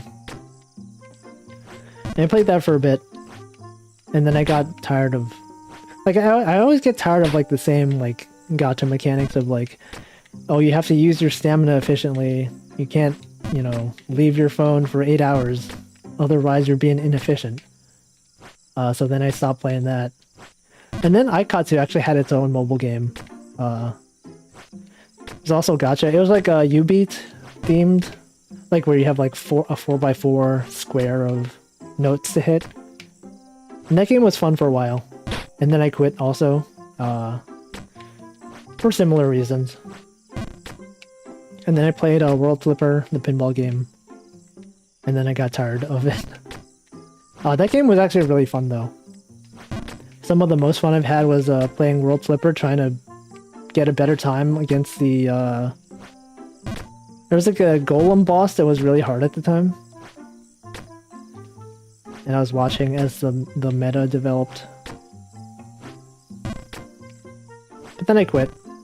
And then I also played Genshin for a bit. Oh yeah, I forgot about Grand Blue. I played Grand Blue for like, I don't know, like a month. I made a whole like Grand Blue Raid Finder website that a lot of people used.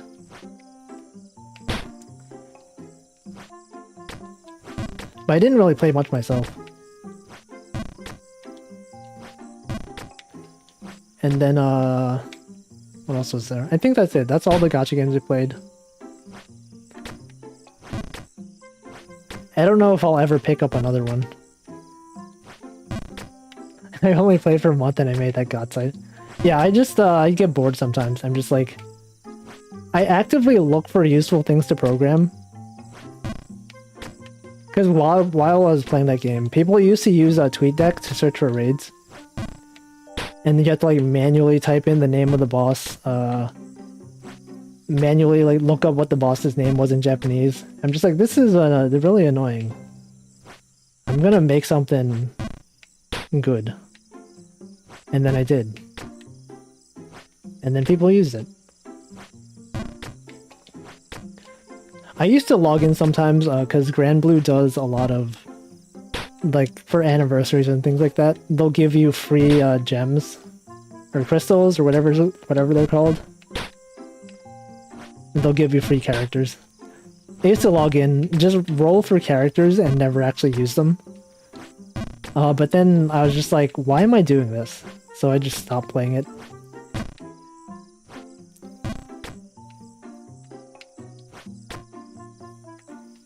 Imagine being bored and make something useful for community. That's what I like to do. I mean, like, all my VTuber fan art is just because I just feel like doing it. Sometimes I just, like, need something to do. Otherwise, all I'm going to be doing is, like, watching YouTube videos. Like, why not just contribute to society with useful tools? But usually I'll have like no idea what I want to program. A lot of times I'll just be like, I want to program something, but I can't think of anything. So I'll just like watch VTubers instead. Yeah, you have the best luck coming back for free rolls. Like, I have so many like SSRs that I don't care about. But like I roll them and people are like, yo, that's a really good character. I'm like, oh, okay, cool. I'm never gonna use them. So I kind of wish there was like another gacha game that had something similar to what Granblue has for like, so that I can program something useful. Like World Flipper had a system where you could request for help. Sometimes those requests would go on Twitter. And then I did try to like program a World Flipper raid finder. But the raids in that game don't work the same. And so like it was kind of not that useful. So I never released it.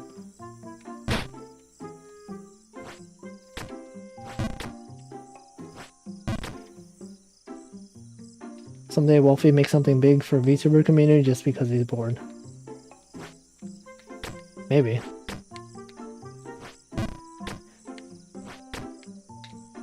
Wow. Okay, it's time to drink some more water. Why did I say it like that?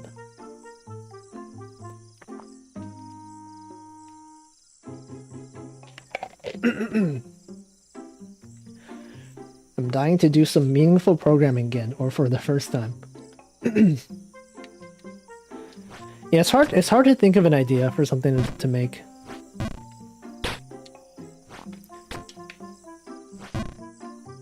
Like a lot of times, sometimes I just think like, oh, I wish this thing existed. And then I look it up and like it does exist. And then I just use that.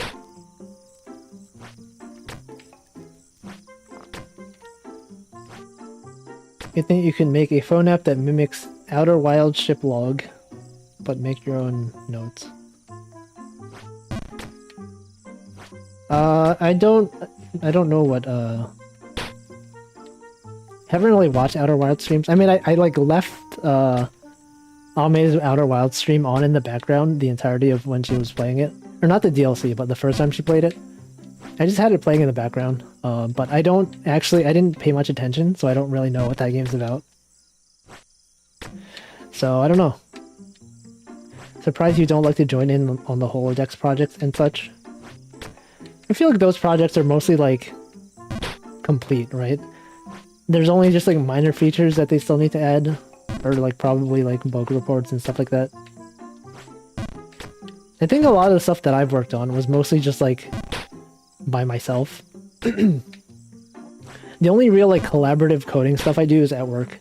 So, like, people, it's really formal. Like, people assign tickets and stuff like that. Whereas for, like, hobby projects like this, people just I don't know, it feels like it'd be harder to just contribute to something like that. Because usually they're run by like one person, and the one person has a very clear idea of what they want to make. And so unless you're making like really small like bug fixes, sometimes it can be a bit hard to find a good place to contribute.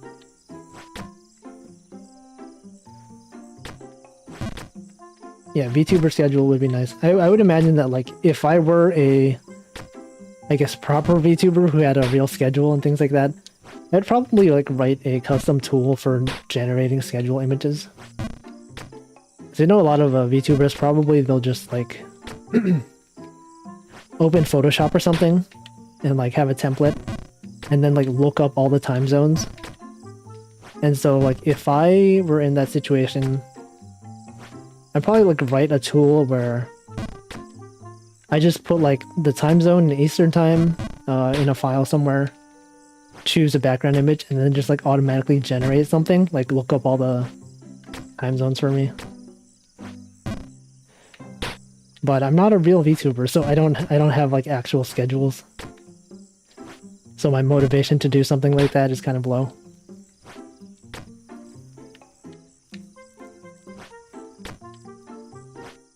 Wonder, do you make Wolfas for Toho just because I'm bored too? I don't know, I just made it for fun, I guess. You could say I was bored. I spent a lot of weeks working on that thing. Like every weekend for many years. All I would do is like add add stuff that people have requested.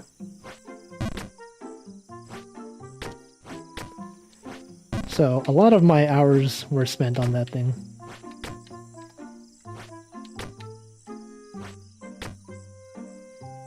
Holodeck still takes feature requests. Is it on GitHub? Probably, right? I don't know. I know there's a bunch of like useful scheduling tools that they don't put the source up anywhere. Like for me, whenever I make something, it's kind of like there's no reason for me not to open source it really. For most stuff anyway. The only issue I usually have is that like maybe I haven't documented it well enough so that people don't actually know how to contribute. Oh yeah, there is a GitHub repo.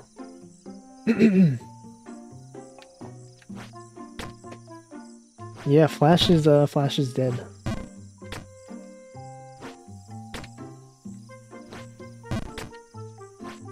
I mean, I know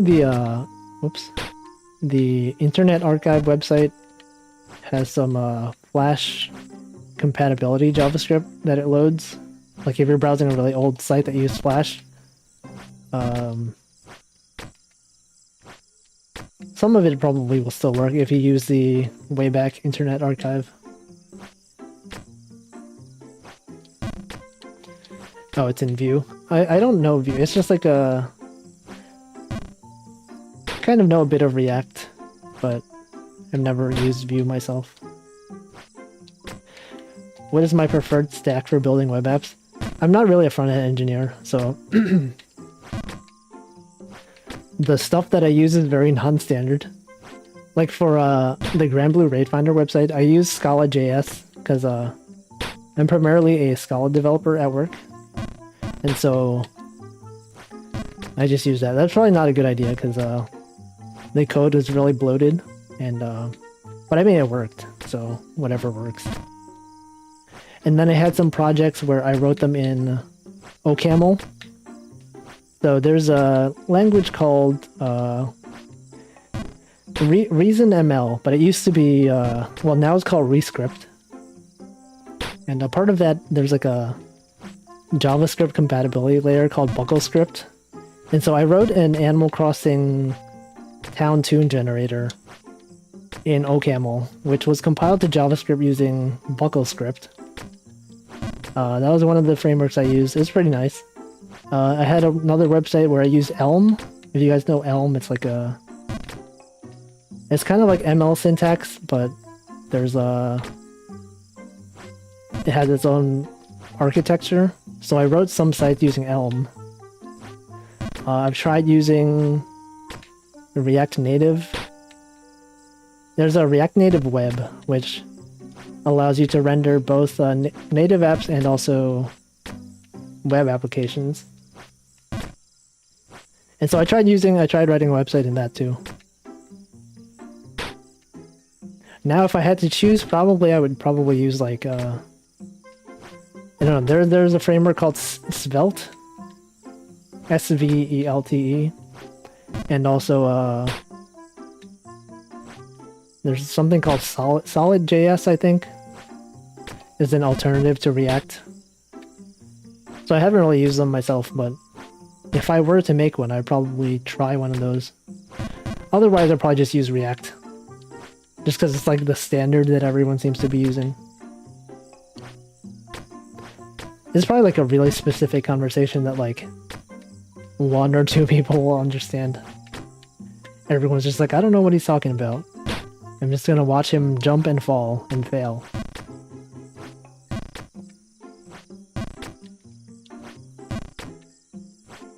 Yeah, nowadays, if I could write everything in Rust, I probably would. But it's not a good idea for front end.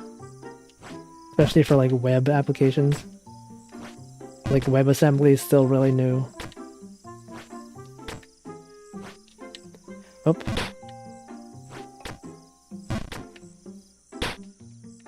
I keep falling at that part.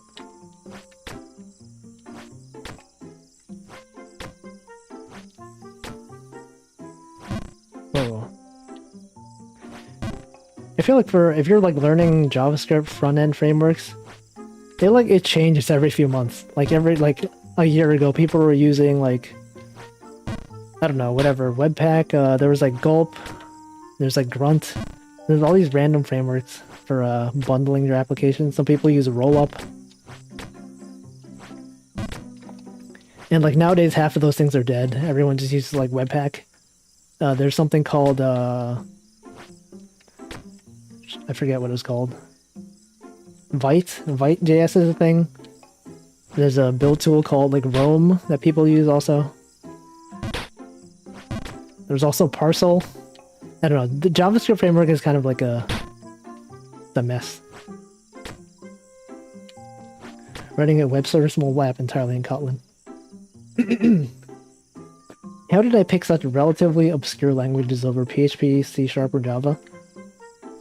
I don't know. Well, I mean, I don't like PHP. So PHP, I guess, is like the... I mean, PHP kind of sucks, to be honest. It's like not very well written, kind of hacked together. I used to have a job where I used to write PHP. My first programming job, actually. They had like this legacy PHP application for like a news website backend. And it was just like really awful. I mean, I also used to use PHP a lot for my personal websites when I was a kid. So I've told this story before. When I was 13, I asked my mom to buy me a website domain hosting for Christmas. Like, that's a weird thing for a 13-year-old to ask for, like, as a Christmas gift. Like, hey, Mom, can you buy me web hosting? And she doesn't know what web hosting is or, like, what a server is. But she got me one, and I was like, oh, cool. And so, it was like a WordPress site, and, like, you would write PHP plugins and stuff like that.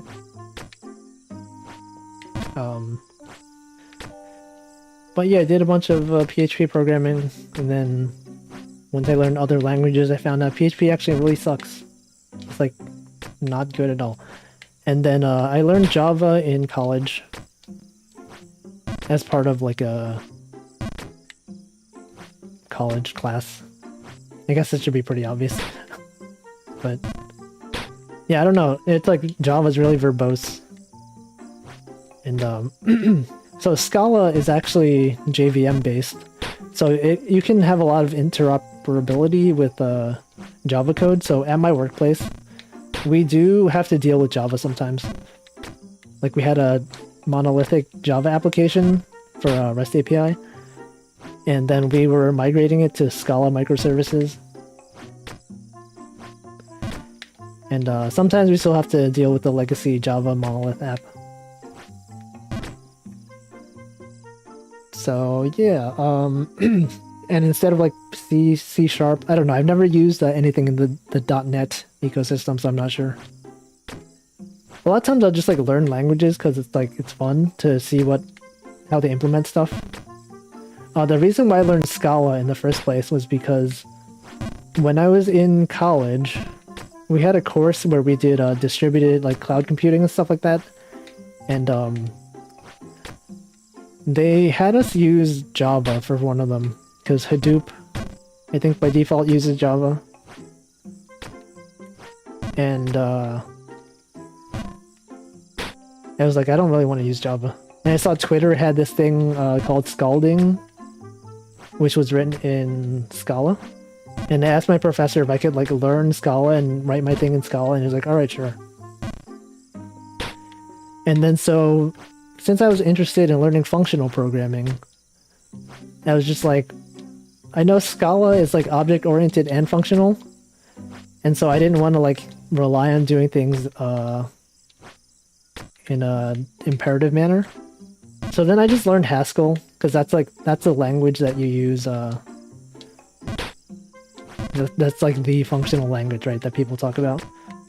So I learned Haskell to learn functional programming concepts. And then using that, I did a lot of, I went on to Scala and did things purely functional. And I thought that was nice.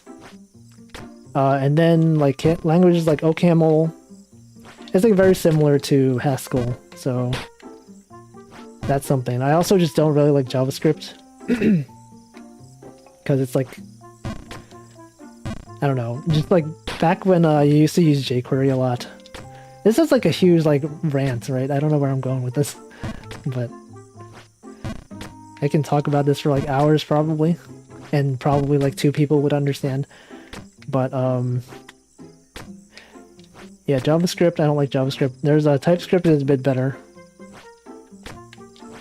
And then I learned Rust because I got tired of Scala being really slow. So if you're familiar with like Java and JVM applications, they take forever to start up, right? You'll program something, you'll like have to run it at a huge JVM runtime. Use like hundreds of megabytes. Like anyone who plays Minecraft, probably you're familiar with like how much RAM it takes to run a Java application. And so I was looking for something more lightweight. So there's stuff like you could run JVM apps in something called Graal, Graal, which is like an alternative runtime where it's pre-compiled ahead of time. But the build is kind of annoying. And then I just like, I'm just gonna learn Rust. So I did. And it's really nice. Alright, let me actually read chat. I was just like ranting without looking at what you guys are saying. For legacy applications, you use Fortran. What? There was the first job I had where we were using PHP. They also had a legacy Perl application. This is the first time I'd seen like Perl used, and it was like really confusing to me. I also tried learning Lisp at some point. There's like a dialect of Lisp for JVM called Clojure. Clojure. And then, I don't know, I was really confused. There was like too much metaprogramming. And oh yeah, I used to learn the job where I did PHP. We also used Ruby. So Ruby on Rails was the thing we used for the CMS. And I really liked Ruby on Rails at the time. Because it was like really easy to do metaprogramming, but over time I kind of grown to not like it. It's like too dynamic for my taste. I'm like losing my breath. Let me drink more water. Oh god.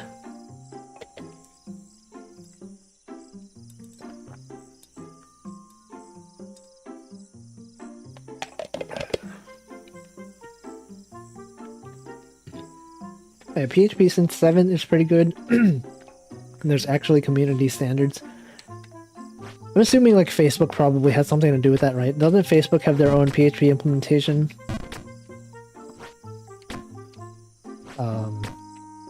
I know Perl also, their latest version, they tried rebranding it. So like Perl, the latest version, whatever it is, they tried to call it Raku, R-A-K-U, just because I guess Perl has a negative connotation for like being legacy. But I don't know how that went.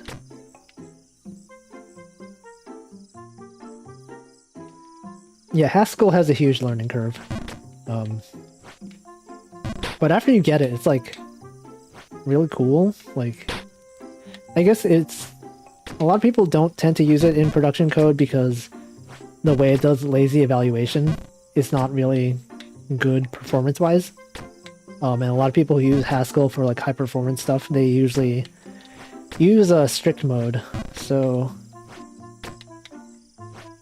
I don't know. I don't want to go into this rabbit hole. A lot of stuff I could talk about. Would I recommend learning Scala today? Do I think it has a future? It's really niche. It's like... I know Scala 3 is coming out soon, but it's hard to find resources for it. Like, not a lot of people really use it. But the thing is, like, the jobs pay really well, I guess? I don't know. Like I mentioned, I was looking for a new job. So I write I write Scala for my current job, but for the new job that I'm looking for, I would like to write Rust. But the thing is, like, Rust jobs do not pay nearly as well as Scala jobs. Maybe because it's like a newer language and there's less need for it. Whereas Scala, a lot of organizations have picked it up as a way to, you know, write their Java legacy applications in a better language.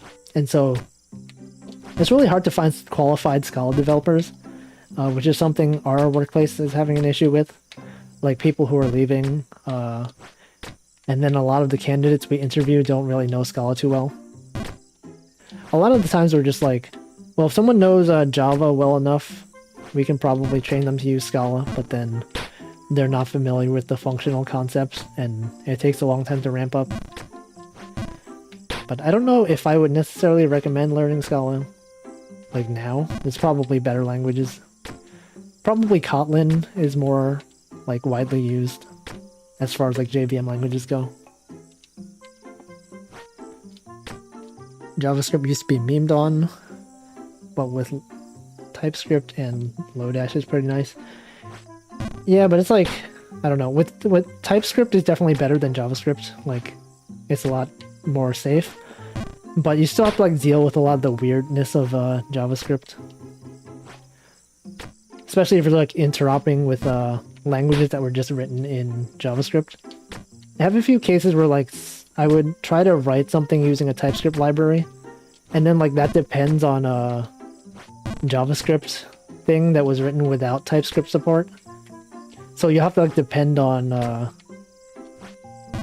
some random guy's TypeScript implementation of the JavaScript library, or like they export the types, and they don't always match up well enough. Like sometimes a JavaScript function will return null in some places, or like the guy who wrote the mappings didn't consider that. But I mean, yeah, it is a step in the right direction, I think. Alright, let's see. It was ancient Fortran X-ray diffraction code. What?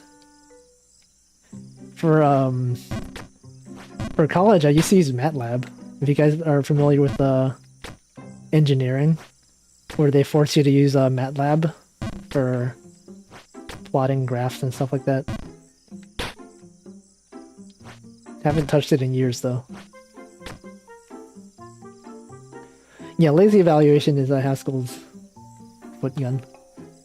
Oh, you're a Haskell programmer? Like, do you do it professionally? I always wonder what that was like. I know there's people who like program OCaml professionally, and I guess a lot of them work at Jane Street, which is a, I guess, trading company, or I don't know, stock, financial, something. Because they are the main company that uses OCaml. But I don't really know, like, what companies use Haskell. Probably, like, I don't know, a lot of blockchain companies tend to use Rust nowadays.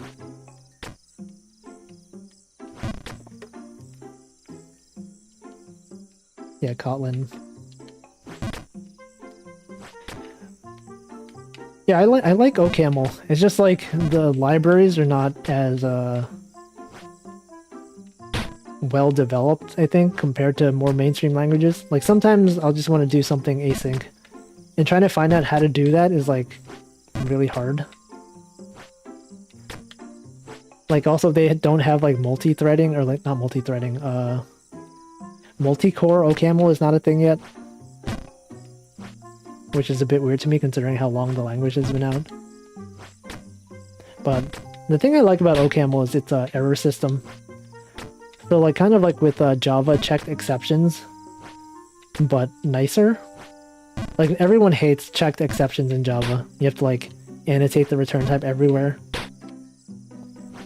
But it is nice to see like, oh yeah, this function can always return these specific errors. And with something like in Rust, you'll have like a enum, right? Enum, I don't know how they're actually pronounced, but you'll have an enum, and it could like, your function could return just one specific error from that enum, but the type information just tells you it could return anything. But OCaml's error system, it makes like an anonymous type that just has the specific values that it could return. Which is kind of nice. I also learned a bit of PureScript. PureScript is like a JavaScript functional, or like a functional Haskell-like language that compiles to JavaScript. And I think PureScript has a effect system, which is pretty nice, that you could say like specifically, you know, this function requires this environment to run. You know, it could use the console, it could print errors and stuff like that. But I don't know if I would recommend using it because there's like no libraries for it. MATLAB. None of this makes any sense to me. Yeah, I'm sorry, I'm just like, I can talk about programming languages for a long time.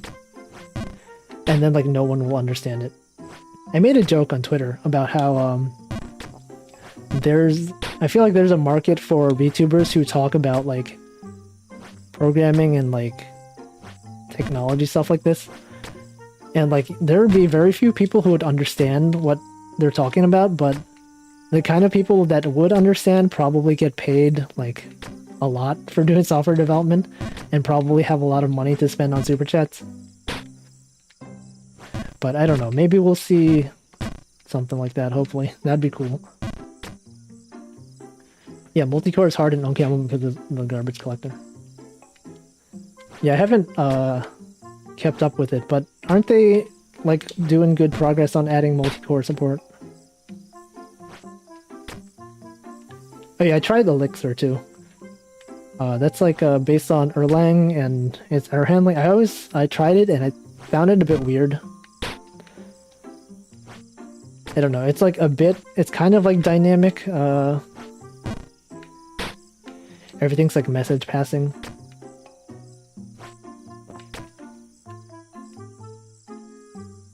You should be getting proper promises in OCaml with multi-prompt delimited continuations and algebraic effects. Yeah. I'm not too familiar with the OCaml community or the status, but I mean the developers seem really nice actually. There's like one guy who I guess does a lot of like OCaml stuff.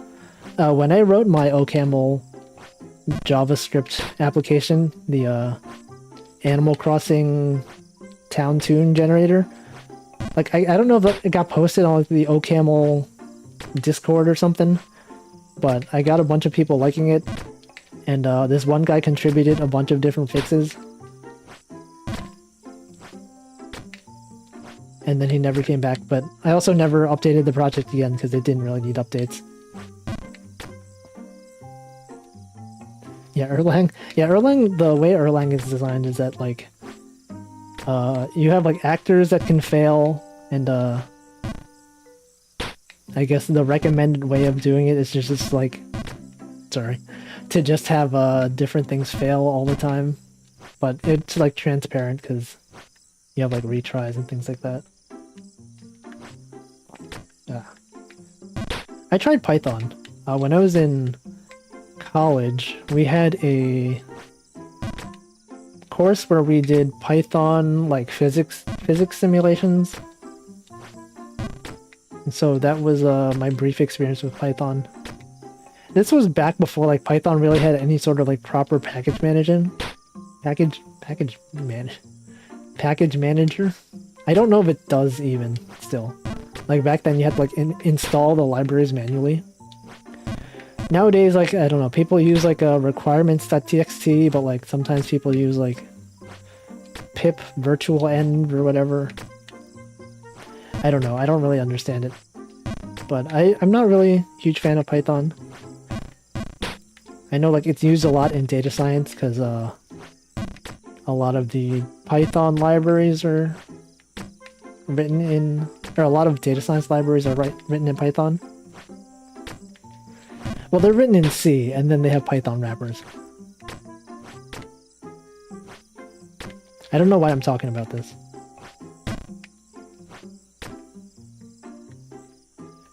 Yeah, Python doesn't still have a good package management. Pip and virtual end break pretty constantly. That's the impression I get. It's weird that they like use requirements.txt. Like, txt tells me it's just like a random text file, but it's like specifically formatted a certain way.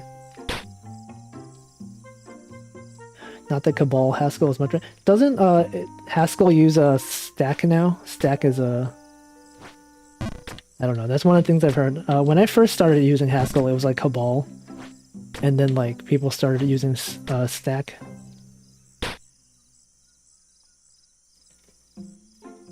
Everyone just used Maven. Oh, Maven. So Scala is a bit weird in the sense that like it has the build system is something called SBT, which is it originally stood for Simple Build Tool, but it became so complicated. I think they retconned it so that it stood for Scala Build Tool. It's like really weird, hard to understand. Like it's written in Scala, but it's like not really Scala. It's like this weird DSL on top of Scala.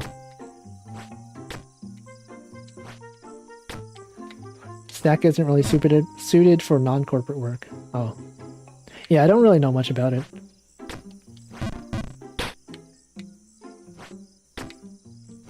After using languages that have like good pattern matching and like algebraic data types and all that, it's really hard to like go back to a language that doesn't have it.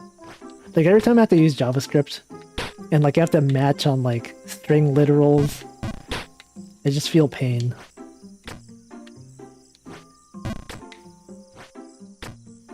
Yeah, Maven's just XML. Wasn't there like Ant? Ant was something that they used.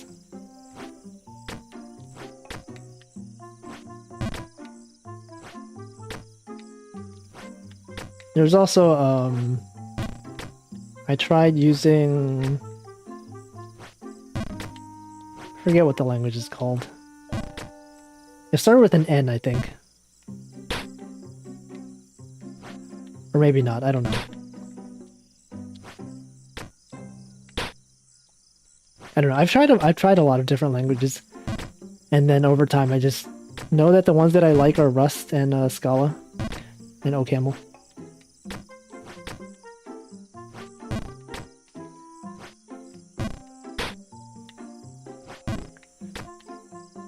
I have a funny story about XML. Oh yeah, Nim. Yeah, Nim. I tried Nim once. And I don't know, it's kind of weird. I don't know if I like it. So with XML, for Scala, a lot of the logging libraries are based on like the Java ones, and they use XML for their config. And so I was at a job where we used Scala. We had this logging error, And for whatever reason, like we couldn't see any error logs. And I was like, I wonder why that is, right? I didn't really change anything. I looked at my GitHub PRs. Couldn't really find anything that introduced an error that would prevent logging. And so, you know, for XML, at the top of the document, where you have like the open bracket, question mark, XML, you know, whatever namespace thing. Did you know that there's significant white space in XML in the terms of like your document has to start with the angle bracket question mark. If you have any like spaces before that, it's invalid XML. So like one of my commits had a random space added to the beginning of one of the XML logging configs. And so that was like the logging config was invalid, so the logger itself was throwing errors. And it was like it wasn't logging anything because the logger itself didn't know where to log it to because the config file was invalid. So it would just like you would not see any errors. And then I removed that white space and suddenly everything worked. So now you know. Just don't put white space in front of your XML. Yeah, this is just a chatting stream with extra steps. This is basically all my streams. Oh, this is the farthest we've been.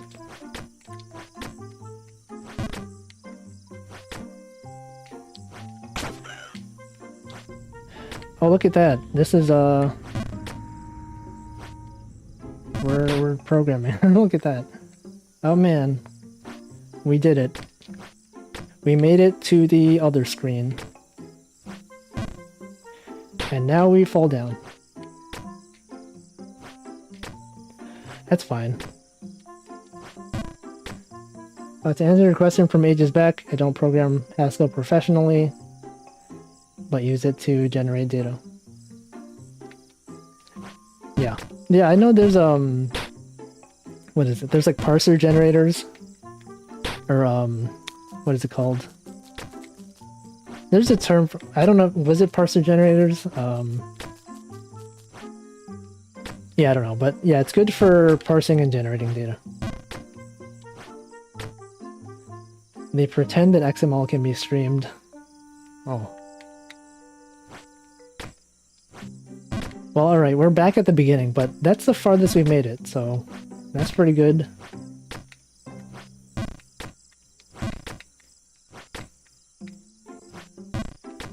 Wow. Sure am looking forward to those Niji Sanji EN Wave 3 debuts in like 2 hours.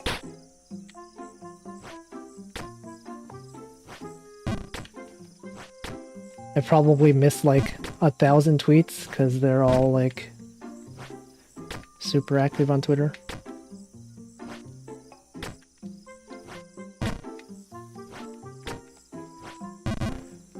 I mean, we almost made it back to the same spot after not that long.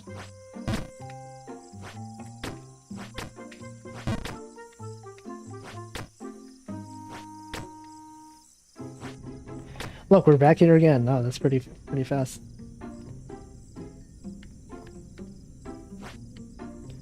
And we've fallen down again. That's fine. Yeah, Pomu has been posting a lot of horror stuff. I'm surprised they named the VTuber Reimu, right? I feel like there's an unofficial agreement between people making characters that you don't name a character Reimu, because everyone's just gonna think it's the Toho Reimu. So it was an interesting decision for them to just, you know, we're gonna name a character Reimu. Just deal with it. But does she have armpits? I don't know. Probably have some fan art of like Reimu in the Toho Reimu outfit.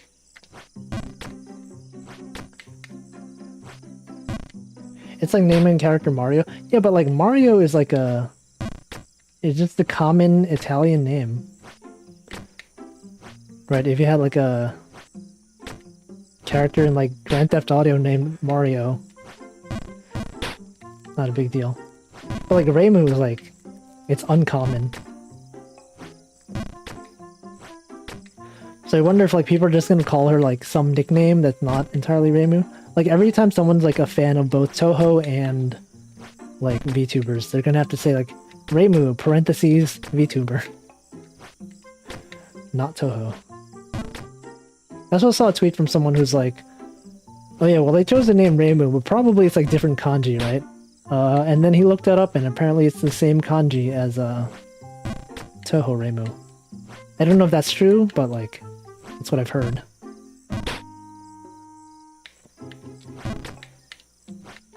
Wow.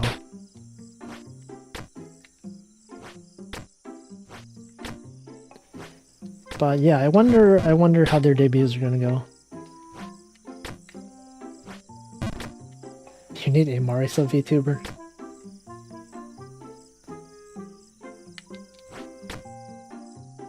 I know there's like some Toho fans that are like, they just really hate VTubers. For whatever reason. People get like really upset when Toho fan artists start drawing VTuber fan art. This is the same case with when Konkole first came out. People were like, some Toho fan artists started drawing Konkole fan art and people got really upset. And a similar thing happens sometimes with Toho fans drawing, especially like Hololive fan art. I feel like probably because like a lot of notable Toho music artists are fans of Hololive. Like they did the whole like Marine Iosis songs and stuff like that. And so they're just like, how dare these VTubers take away our Toho artists. So probably like, some of them are going to get really upset that there's a VTuber named Reimu.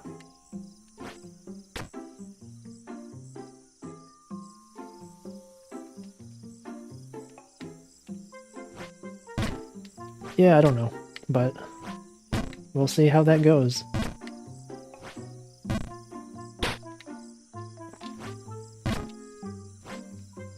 Alright, so I'm gonna stream for like just a few more minutes and then I will end the stream.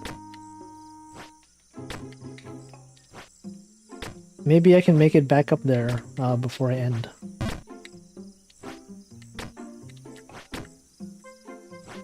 Oops, I just jumped the wrong way.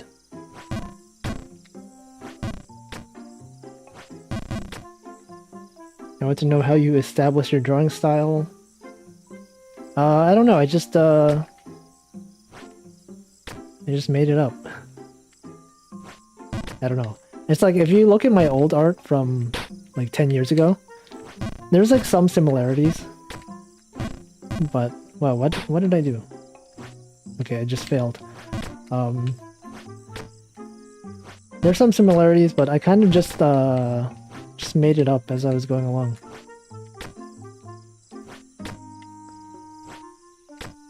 And then certain things are because it's like easier to animate. Like the way I draw feet, it's just like the shoes are kind of connected weirdly, kind of like this. Just because it's a lot easier to draw. Alright, well here's me doing Jump King, look at this.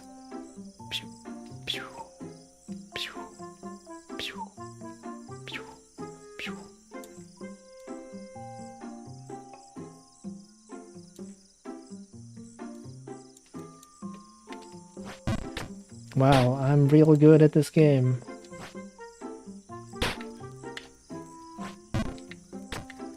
Yes.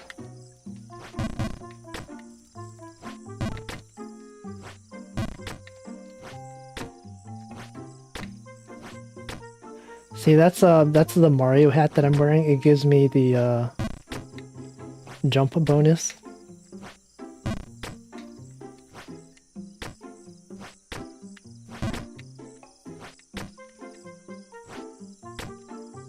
Okay, I'm gonna spend the last few minutes like not talking and just focus.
Alright, thanks for watching. Good, we made some good progress this stream. I'm gonna end the stream. We're back at the beginning. Actually, let me see. There's a thing that tells you I've fallen 529 times.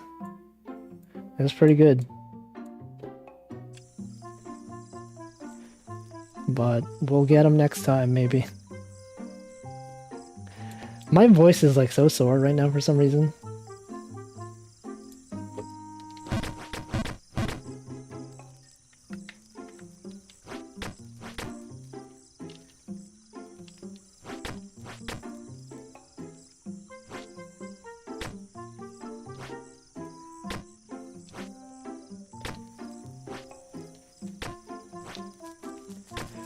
Alright, thanks for watching. I'm gonna go to the waiting screen, and then this is the end. Alright, thanks for watching.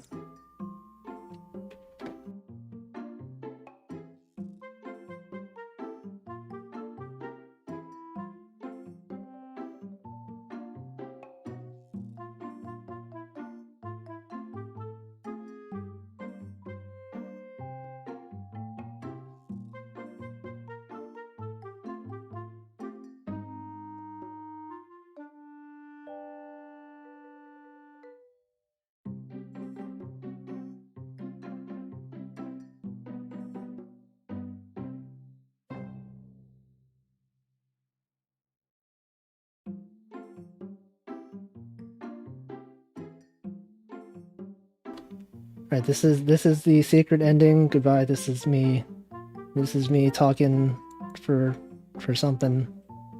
I don't know what I'm doing. Oh, look at this. I'm talking. Doing something cool at the ending.